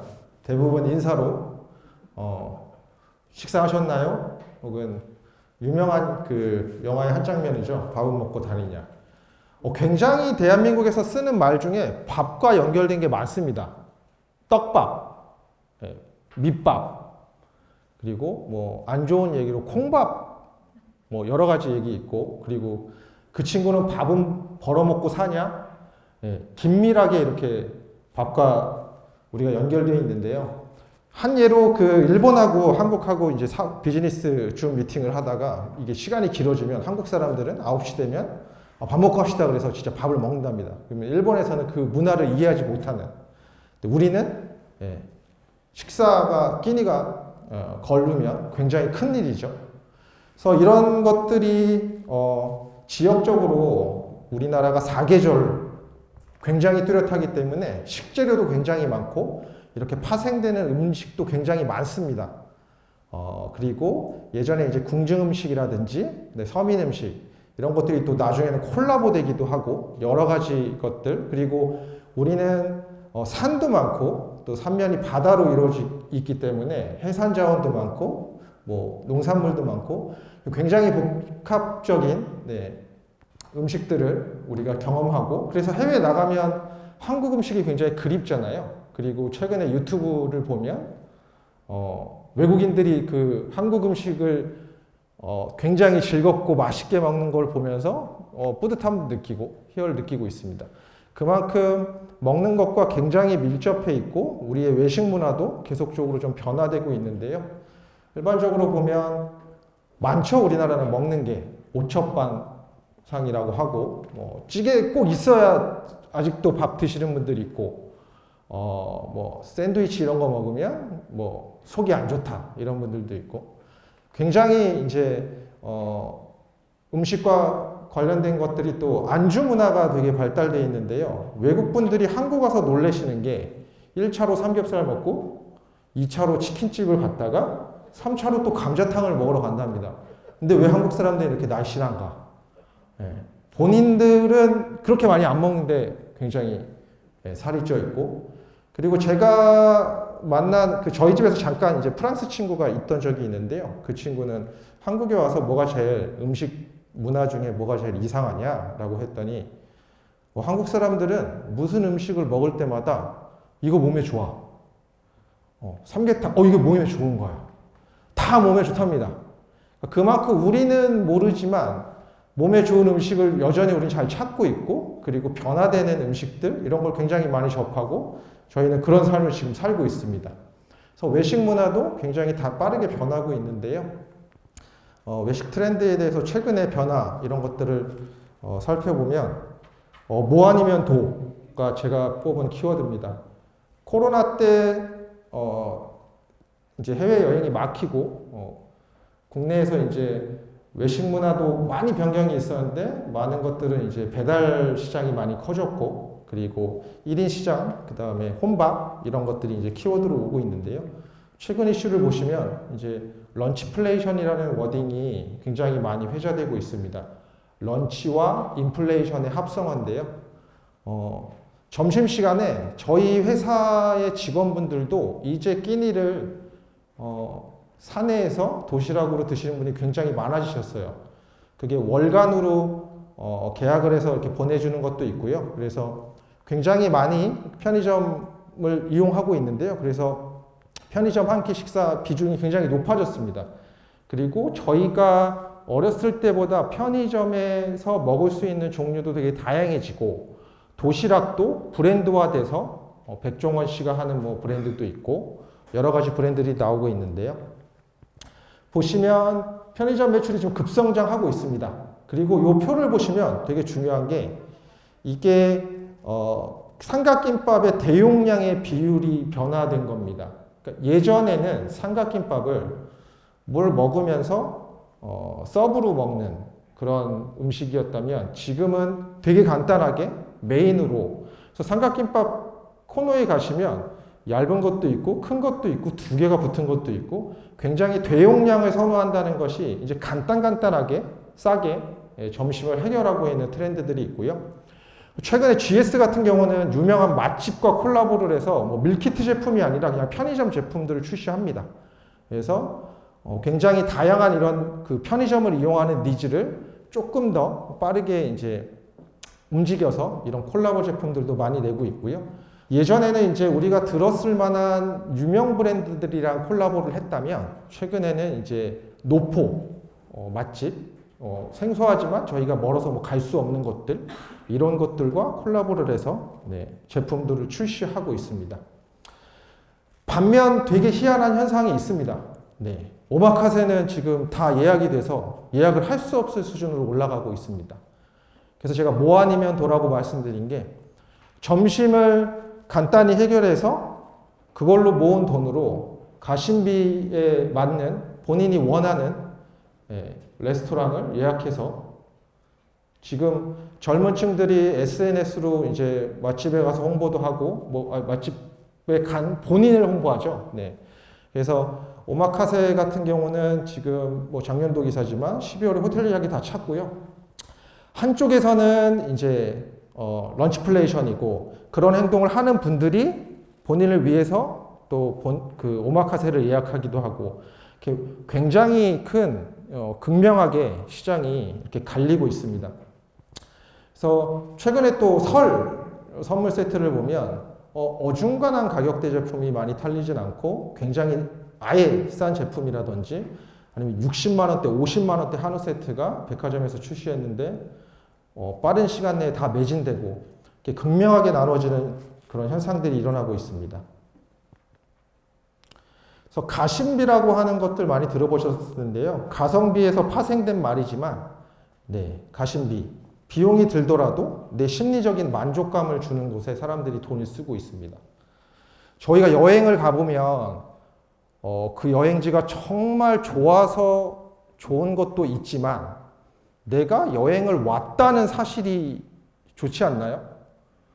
내가 커피 한 잔을 마시고 있는데 회사 앞에서 마시고 있는 것과 내가 뉴욕 한복판에서 지금 커피를 먹고 있구나 라는 게 심리적으로 본인한테 굉장히 다른 그런 여행의 재미가 있듯이 저런 가심비와 같은 것도 일단 오마카세를 방문해서 내가 이 가게를 왔다라는 것에 사람들이 굉장히 심리적으로 행복해하고 내가 예약을 하고 맛있는 것들을 먹고 그런 것들을 쉐어하고 그 한 달에 한 번씩 본인을 위해서 투자하고 이런 식의 소비들이 나타나고 있습니다. 포스트 코로나 이후에 그래서 앱스토어 같은 데 들어가 보시면 배달앱보다 줄서기나 예약 서비스를 하는 곳들의 앱들이 순위를 높게 차지하고 있는데요. 이게 실제로 보시면 앱스토어에서 이제 인기 차트, 외식, 음식 분야의 이제 웹 다운로드 순위입니다. 그래서 테이블링 같은 경우는 이제 예약하는 서비스인데요. 캐치 테이블도 그렇고 그 제주도의 연돈이죠. 백종원 씨가 컨설팅했던 그 연돈을 예약하려면 테이블링을 설치해야 됩니다. 그래서 예전에는 뭐 텐트를 치고 뭐 줄을 서기도 하고 그랬지만 최근에는 유명 레스토랑들과 제휴해서 저런 예약 앱들이 배달 앱보다 순위가 굉장히 높아진 걸 보실 수 있을 겁니다. 그래서 캐치 테이블 같은 경우도 파인 다이닝이나 그런 오마카세 가게들과 연계해서 뭐 맛집들을 많이 보여주고 거기에 이제 혜택들을 보여주면서 예약을 저쪽을 통해서 받고 있습니다. 그래서 요즘에는 어떤 레스토랑들은 전화를 해서 예약할게요 하면 전화 예약은 안 받고요. 저쪽에 가서 결제를 하세요 라고 해서 실제로 앱 유도를 합니다. 그 이유는 저 앱에 가입해서 예약을 하시면 매장 점주분 입장에서는 회원이 하나 확보되는 거고 그분이 다시 예약했을 때 그분의 전에 어떤 걸 드셨고 며칠 날 예약하셨고 몇 명이 오셨다. 이런 데이터를 볼 수 있기 때문에 저런 앱들이 활성화되고 그리고 저도 테이블링을 최근에 이용해 봤는데요. 미리 금액을 내야 됩니다. 노쇼를 방지하기 위해서 예약을 하면 제가 그때 한 4분 예약했는데 인당 10,000원을 일단 내야 되고 당일날 취소를 하면 환불이 안 되고 이런 식으로 서비스가 계속 진화하고 있고 업주분들은 이런 걸로 계속 데이터를 관리하고 계십니다. 예전에는 핫플레이스가 패션하고 좀 많이 집중이 돼 있어서요. 쇼핑을 하거나 무언가를 구매하는 곳들에 이제 가서 핫플레이스에 가서 쇼핑을 하고 서브적으로 이제 쇼핑하다가 지치면 음식을 찾고 이런 문화였다면 요즘에는 아예 메인 만남의 목적이 맛집, 핫플레이스가 결국은 맛집과 동일시되는 시대가 됐습니다. 그래서 최근에 젊은 분들이 많이 가시는 뭐 성수동이나 이런 곳들도 가장 많은 맛집이 있는 곳들이 가장 많은 핫플레이스가 되고 있습니다. 그래서 보시면 백화점에서도 예전에는 가장 주요한 자리에 일단 패션이나 여러 가지 가게들로 채워놓고 서브적으로 이제 식사를 할 수 있는 곳이나 이런 것들을 구성했다면 최근에 오픈했던 뭐 더현대나 이런 데 가시면 아예 전략적으로 백화점을 세팅할 때 가장 먼저 외식 브랜드를 콜라보가 아니죠. 입점을 시켜서 많은 분들이 이제 찾아올 수 있게 그리고 직접 가서 오히려 설득을 하기도 합니다. 그 유명 레스토랑에는 제발 저희 백화점에 하나 매장을 내주세요 라는 형태로 먼저 백화점에서 진행을 하기도 하고요. 그래서 보시면 여러 가지 콜라보 이벤트나 F&B 이벤트로 백화점에서 팝업 스토어도 많이 진행하고 있습니다. 그래서 가장 메인이 되는 그 업종이 백화점에서 F&B가 차지하고 있는 비중이 점점 커지고 있습니다. GFFG라는 회사를 아시나요? 그 MZ분들은 많이 아시겠지만 노티드, 줄 서서 먹는 도너츠 그걸 운영하는 회사인데요. 최근에 트렌드한 매장들을 많이 오픈하고 최근에 트렌드를 앞서가는 이제 외식 프랜차이즈인데 굉장히 특이한 점을 보실 수 있습니다. 예전에는 하나의 브랜드로 많은 프랜차이즈 가맹점을 오픈해서 많은 수익을 얻는 구조의 사업을 진행했다면 지금 이 회사 같은 경우에는 지금 프랜차이즈 개수가 12개입니다. 브랜드가. 하지만 매장 수는 38개밖에 되지 않습니다. 그러니까 결국 한 브랜드당 평균 매장 수가 3개 정도? 많이 만들지 않습니다. 많이 만드는 순간 희소성이 떨어져서 많이 만들지 않고 하나를 만들더라도 굉장히 유니크하게 만들어서 멀리 계신 손님들도 직접 와서 드실 수 있도록 하고 있는데요. 보시면 알겠지만 매장이 한 곳인 곳도 굉장히 많습니다. 가장 많은 게 노티드인데요. 노티드도 전국에서 16개밖에 없는 겁니다. 서울 지역에 몇 개, 제주도에 하나 이런 식으로 트렌드가 많이 변하고 있고 하지만 이 회사는 최근에 300억 정도를 투자를 받았습니다. 사진들이 보시는 것들이 각각의 프랜차이즈인데요. 여기서 갖고 있는 프랜차이즈 브랜드인데 각각의 컨셉이 다 다릅니다. 그러니까 뭐 와인바를 운영하는 한 개의 매장도 있고요. 뭐 피자 가게도 있고. 그래서 최근에는 이렇게 그 지역에 맞게 컨셉에 맞게 테스트를 진행하고 이게 잘 되면 이제 추가적으로 매장을 내기도 하고 웬만하면 많은 매장을 내지 않고 고객들이 찾아올 수 있도록 이렇게 하고 있습니다. 그래서 개성 있는 브랜드 중심으로 지금 법인들을 보면은 저렇게 접근 매장을 운영하는 측면에서 직영을 많이 운영합니다. 그래서 퀄리티 컨트롤이라고 하죠. 가맹점을 많이 내면 본사에서 아무리 잘 브랜드 컨셉을 잡고 메뉴를 어떻게 만들고 교육을 해도 골목 식당 보시면 다시 자꾸 돌아가시잖아요. 사람이 쉽게 변하지 않듯이. 그래서 우리 브랜드의 퀄리티를 해치는 것보다 차라리 직영으로 우리가 운영하자라는 컨셉으로 직영들을 굉장히 많이 운영하시고 되게 많은 매장을 운영하지 않습니다. 이런 것들도. 젠틀몬스터 아시나요? 젠틀몬스터를 처음 들어보시는 분이 있나요? 선글라스 회사입니다. 젠틀몬스터. 손흥민 축구선수도 여기에 모델로 활동하고 있고 굉장히 힙한 선글라스를 만드는 브랜드인데 여기서 두 번째로 낸 브랜드가 템버린즈라는 화장품 브랜드입니다. 그리고 세 번째로 낸 브랜드가 누데이크라는 케이크 브랜드입니다. 굉장히 브랜딩을 잘하는 회사고요. 그래서 젠틀몬스터의 매장에 실제로 가면 굉장히 유니크한 설치 미술이 설치되어 있습니다. 그래서 제품도 팔고 우리는 이런 브랜드야를 매장을 통해서 이제 확실하게 각인시키는데 그 다음 버전으로 최근에는 이제 제니 씨가 모델을 하고 있는 탬버린즈도 성공을 시키고 누데이크는 최근에 뭐 아까 제가 좋아한다고 말씀드렸던 뉴진스와 콜라보로 저는 케이크를 출시하기도 했습니다. 그래서 누데이크도 매장이 많지 않고요. 제가 알기로는 그 압구정동 도산 쪽 한 곳이랑 성수동 매장. 그래서 이쪽은 줄을 서서 들어가는 저도 저 뉴진스 케이크 사러 성수 매장에 방문했었는데 줄을 서서 들어갔고요.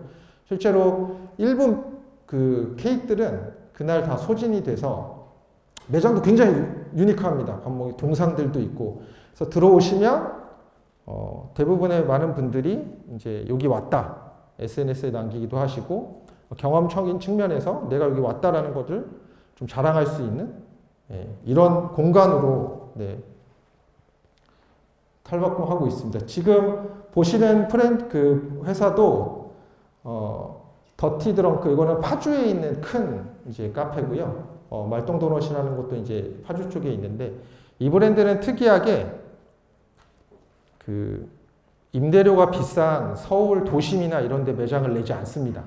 그래서 대형화된 차로만 갈 수 있는 그런 곳에 매장 입지를 선정해서 대형화된 그리고 교회에 이제 놀러 갈 때 미술관 가듯이 이런 카페에 놀러 가는 개념을 도입해서 이 사진은 많이 보셨을 거예요. 그래서 이곳 같은 경우는 제가 인터뷰를 보니까 이제 오픈하고 6개월 만에 그러니까 투입했던 돈을 다 회수하고 흑자를 내고 이 말똥 도넛도 마찬가지고요.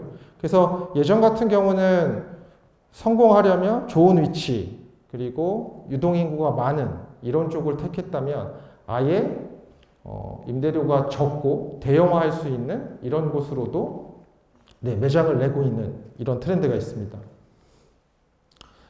이렇게 브랜드들이 많이 생기다 보니까 최근에 나오는 새로운 개념인데요. 오리지널리티에 대해서 많은 분들이 또 신경을 쓰기 시작했습니다. 이게 보시는 게 이제 노티드의 도넛인데 되게 많이 생겼거든요. 비슷한 것들이. 그럼 사람들의 심리로는 원래 오리지널은 저 브랜드가 아닌가? 그러니까 의류도 제품도 예전에는 이제 진품이 있고, 그러니까 짝퉁이라고 하죠. 그런 것들도 있고 했었는데 외식도 브랜딩이 강해지다 보니까 이제 소비자분들이 저거는 원래 저 회사 건데 약간 아류인가? 이런 식의 인식도 이제 외식 F&B 쪽에서 생기기 시작했습니다. 트렌드 변화 두 번째는 이제 IT 자동화 부분인데요. IT 자동화를 보시면 이게 IT를 해서 좋은 게 아니라 회사 본인이 운영하는 매장에 도움이 되는 쪽으로 IT는 발전하고 있습니다. 그래서 보시면 최근에 이제 치킨을 튀기는데 로봇팔이 도입되고 있고요. 로버트 치킨은 아예 이제 애초에 매장을 낼 때부터 로봇가 치킨을 튀기고 있고 최근에 교촌이나 바른치킨 이런 곳들도 로봇을 도입해서 치킨을 만들고 있습니다. 근데 고객 입장에서 이제 브랜드에서 로봇을 사용하는 가장 큰 이유는 맛이 동일하다는 겁니다. 치킨을 튀길 때 이렇게 몇 번씩 뒤집어 줘야 되거든요. 근데 주문이 많이 들어오고 이게 밀리면 누구는 하기도 하고 까먹으면 못 하기도 하고 근데 로봇은 정해진 시간에 그 행위를 합니다. 프로그램에 맞게, 순서에 맞게. 그리고 정확한 시간, 10분을 튀겨야 되면 딱 10분만 튀기고 치킨을 바로 빼기 때문에 맛이 일정하다. 이런 장점이 있고, 그래서 많이 도입을 하고, 실제로 기름을 사람이 튀기다 보면 기름에서 나오는 수증기 같은 거를 막고, 몸에서 기름 냄새도 많이 나고, 오래 튀기면 이게 굉장히 힘들거든요. 그런 것들을 이제 로봇이 대신하면서 지치지 않고, 몇 시간이고 8시간이고 튀길 수 있기 때문에 이런 것들 도입하고 있습니다. 저도 요즘에 이 태블릿으로 주문하는 것 때문에 매장 방문해서 좀 많이 편해졌는데요. 예전에는 가게에 들어가서 눈치를 좀 보죠. 바쁘신가? 저기요? 안 오시고 또 이렇게 눈치를 보면서 부르는데 이젠 그렇지 않습니다. 그냥 테이블에서 주문을 하고 이게 가장 좋은 측면이 뭐냐면 한 번씩 경험이 있으실 텐데 내가 시킨 메뉴가 아닌 다른 메뉴가 나왔을 때 사장님이랑 악유를 하는 케이스들이 있습니다. 저 만둣국가 아니라 떡만둣국 시켰는데요. 그러면 아줌마가 아닌데 뭐 이러고 가시는 그런 악유가 아예 없어집니다. 왜냐? 내가 선택해서 시켰기 때문에. 그리고 최근에는 저 태블릿 PC에서 결제도 됩니다. 제가 방문했던 곳은 주문하고 카드 꽂고 결제하고 기다리고 있으면 음식이 옵니다. 굉장히 홀을 운영하는데 사람이 많이 필요한데 그런 것들이 이제 간소화된 거죠. 그래서 이런 자동화가 모든 영역에서 일어나고 있는데요. 일단 줄을 설 때 예전에는 맛집에 가서 1시간이면 1시간, 2시간이면 2시간 이렇게 하염없이 줄을 서 있어야 됐다면 최근에는 본인의 핸드폰 번호를 입력하고 본인이 이제 몇 번째 순서라고 번호를 받으면 본인 차례가 오기 전에 다른 행동을 할 수 있습니다. 그리고 곧 내 차례가 올 거니 매장 앞에 와주세요라고 이제 알림 문자가 오죠. 그래서 굉장히 자동화되어 있기 때문에 본인들의 뭐 쇼핑몰 같은 경우에는 그 시간 동안에 쇼핑을 하고 다시 이제 음식을 먹으러 올 수 있고요. 주문 받을 때 아까 말씀드린 그 태블릿에서 주문을 해서 그런 문제들이 없어지고요. 그리고 최근에 이제 서빙 로봇이 서빙을 하는 케이스도 있습니다.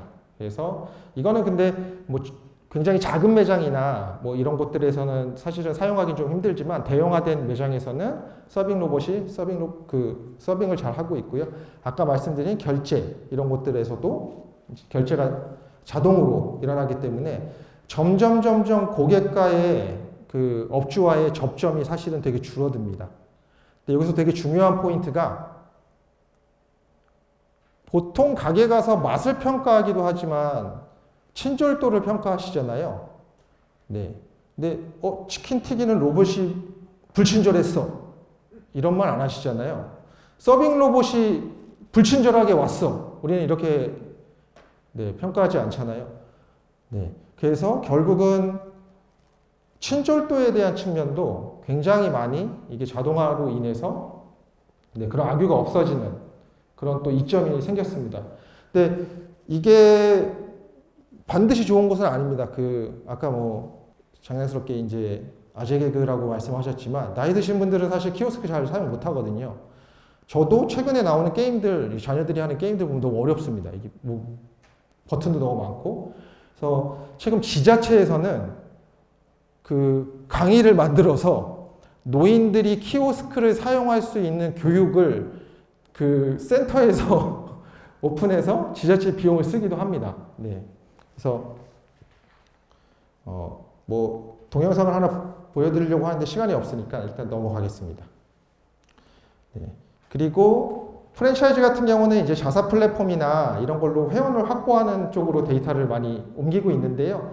그 외식 브랜드 중에 이제 맛있는 뭐 버거킹이라든지 피자헛 이런 곳들도 이제 자체 플랫폼으로 사람들을 많이 옮기고 거기에서 나오는 데이터로 이제 계속 마케팅을 하시고 이런 식으로 자사앱을 좀 강화하고 있는 것도 최근 트렌드인데요. 보시면 아시겠지만 이제 할리스 같은 경우는 이제 만보기 같은 것들을 도입해서 여기서 포인트를 가져가게 하거나 그리고 뭐 많이 사용해 보셨겠지만 그 버거킹 앱에 들어가시면 그날 데일리 쿠폰이 있습니다. 그래서 빅맥 같은 경우는 뭐 3,000원대에도 드실 수 있고 이런 쿠폰들 많이 내고 있고요. 네, 스크루푸드 같은 경우는 이제 저희의 솔루션으로 자사앱이 출시된 이제 브랜드인데요. 계속 페이백을 통해서 그런 서비스들을 제공하고 있습니다. 그래서 자사앱을 확보한 그 데이터로 타 플랫폼에서 이제 주문이 나오면 아무리 주문이 많이 나와도 고객 데이터가 없고 어느 지역에서 주문했는지 이런 데이터들이 없는데 이런 걸로 확보를 많이 하기 때문에 이벤트를 굉장히 많이 하고 계시고요. 그래서 자사앱들도 보시면 순위들이 굉장히 높습니다.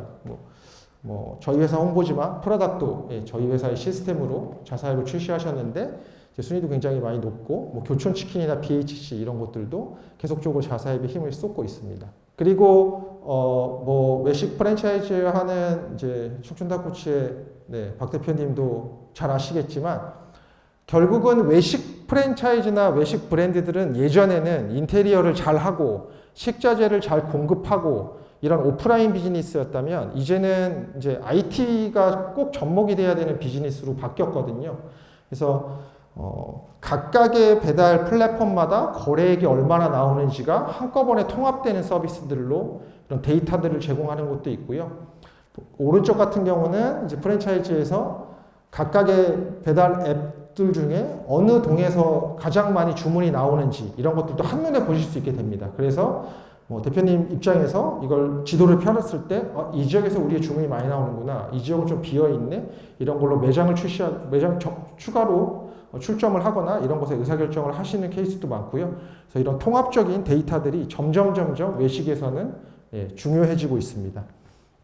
그래서 앞서 말씀드린 거를 좀 정리해보면 포지셔닝이랑 브랜딩이 가장 중요한데요. 그래서 외식 사업을 진행하시기 전에 가장 중요한 게 포지셔닝입니다. 그러니까 내가 왜 누구에게 이 제품을 팔 것인가, 거기에 이 모든 해답들이 들어있거든요. 우리 가게를 가성비로 갈 것인가, 아니면 고급화해서 갈 것인가, 그거에 따라서 위치도 정해지고 메뉴도 정해지고 모든 것이 정해집니다. 그래서 그런 요소로 이제 가성비 고급화도 있고요. 홀 중심이냐 배달 중심이냐. 배달 중심 매장은 메인 도로에 없습니다. 이면 도로에 지하의 매장에 있는 경우도 있고요. 사람을 상대하지 않기 때문에 인테리어를 할 필요도 없습니다. 조리 환경만 빠르게 잘 갖춰져 있고 배달 라이더분들만 잘 오실 수 있는 구조면 되기 때문에 내가 어떤 쪽에 포커싱해서 매장을 낼 것인가. 이건 새롭게 나온 이제 트렌드죠. 그리고 일반식을 할 거냐, 건강식을 할 거냐. 아까 말씀드렸듯이 내가 어떤 포지셔닝을 하냐에 따라서 도심이나 외곽 이런 것들도 있을 거고, MZ세대를 타겟으로 할 거냐, 중장년층을 타겟으로 할 거냐. 다 결국은 포지셔닝입니다. 그리고 임대 매장, 수수료 매장 같은 경우도 백화점 같은 경우는 이제 수수료 매장이고, 최근에 이제 대형 쇼핑몰 이런 것들은 수수료 매장으로 좀 쉽게 접근할 수도 있지만, 다만 이제 진입 장벽이 좀 높고, 그리고 임대 매장은 좋은 곳에 이제 출점을 하려면 비용이 많이 들고, 다만 이제 그 장단점이 있겠죠. 잘 될수록 뭐 자신이 있으면 이제 임대 매장을 도입하시는 케이스들이 있고요. 그래서 결국은 이런 포지셔닝이 굉장히 중요한데, 최근에는 이제 MZ세대들이 앱이나 이런 것을 굉장히 많이 사용하기 때문에 리뷰 같은 것들도 네이버에 검색해서 네이버에 맛집 치면 이제 나오는 화면들입니다. 여기 보시면 별점을 눌러서 그리고 우리에게는 어느 순간 모르게 자정작용이 좀 생겼습니다. 영화평을 보면 영화평의 별점이 몇 점이고 사람들의 남긴 영화평을 보면서 이게 이런 면에서는 좀 재밌을 거고 이런 면은 좀 거짓이겠구나, 이런 것들이 생겼듯이 맛집도 저런 별점을 보면서 자정작용에 의해서 평가가 결국은 그 진실된 평가로 수렴을 합니다. 누가 별점을 장난친다고 해서 요즘은 이제 바뀌지 않거든요, 사실. 그래서 어떤 매장들 가면 이제 네이버에 남겨주시면 뭐 서비스를 드리기도 하고, 근데 뭐 보는 데서 남기라고 하는 것도 있습니다. 그래서 저런 것들, 매장에 이런 것들을 많이 신경 쓰고 있고요. 그리고 최근에 이제 코로나 이후에 외국인들도 많이 들어오는데, 외국인들은 저희가 외국 가면 구글맵을 쓰듯이 여전히 구글맵을 좀 씁니다. 근데 우리나라에서는 사실 교통정보나 이런 거는 연동이 안 돼서 그런 것들은 볼 수 없지만 이런 것들을 찾을 때, 그래서 제가 아시는 외식 프랜차이즈를 하시는 어떤 대표님은 약간 컨셉이 서구화된 프랜차이즈인데 외국인 대상으로 홍보를 하셔서 한국 손님보다 외국 손님이 더 많습니다. 근데 외국 손님만으로도 거의 웬만한 매장들보다 더 많은 매출을 발생시키거든요. 그래서 포지셔닝을 잘 해서 나는 외국 손님들을 잡겠다 하는 케이스로 이제 구글맵이나 이런 것들을 전략적으로 사용하시기도 하고요. 그리고 외국인들이 보는 한국에 있는 외국인들이 보는 잡지가 있습니다. 뭐 서울이라는 잡지, 뭐 이런 곳에도 홍보를 해서 유도하시기도 하십니다. 그래서 예전에 중요했던 위치, 그리고 가성비, 그다음에 적당함, 이런 것들이 최근 트렌드로는 이제 포지셔닝, 가심비, 경험, 이런 것이 좀 중시됐는데요. 이게 최근의 트렌드라는 것이지 이게 맞다는 건 아닙니다. 그냥 트렌드가 최근에 이렇게 조금 변했다는 것입니다. 여전히 동네 아파트 상가 지하에 있는 막걸리 집도 있고 신사동에도 막걸리 집이 있는데 내가 포지셔닝을 나는 우리 동네 그 노인 연령층이 좀 많은 아파트 단지 지하에 막걸리 집을 차리겠다. 이것도 포지셔닝입니다. 선능역에 혹은 뭐 삼성역 가로수길에 막걸리 집을 내겠다. 그러면 그 포지셔닝에 맞게 메뉴 구성과 인테리어를 해야 되는 것이고요. 그러니까 지금은 유일하게 전쟁을 겪고 그리고 뭐 아까 말씀드린 IMF도 겪고 이런 세대와 태어났을 때부터 IT 기기를 접한 세대가 공존하는 삶을 저희는 살고 있거든요. 그래서 대부분의 트렌드를 얘기할 때는 MZ세대, 젊은 세대들의 트렌드, 지금 변화되는 트렌드에 대해서 많이 얘기하는데요. 그래서 우리가 생각하는 것과 세대가 사용하는 실제로 이런 것에 그냥 개념적인 것보다는 갭이 굉장히 큽니다. 그래서 제가 이걸 좀 가져왔는데요. 모르시는 앱도 굉장히 많을 겁니다. 초등학생들이 많이 까는 앱, 중학생들이 많이 까는 앱. 여기서 혹시 대화하실 때 페북 메신저 쓰시는 분 있으신가요? 지인과 나는 페북 메신저로 대화를 한다. 하시나요? 네. 남자 중고생들은 페북 메신저로 대화를 합니다. 서로 페북 메신저로 주로 욕을 하면서 대화를 합니다. 그 피드를 보고. 굉장히 다르고요. 그리고 아까 여기 보시면 아시겠지만, 이게 되게 신기한 게 건강 상태 작아진다는 여성들이 좀 많이 깔고, 같은 줌인데 여학생들이 좀 공부를 더 하는지, 줌은 여자가 더 많이 깔고 남자가 적게 깔고, 그리고 그거 아시나요? 대부분의 중고거래할 때 당근마켓 쓰시잖아요. 젊은 친구들 당근마켓 안 씁니다. 번개장터 씁니다. 고개를 끄덕이시는 젊은 분이 계신데 제가 그래서 딸한테도 물어봤거든요.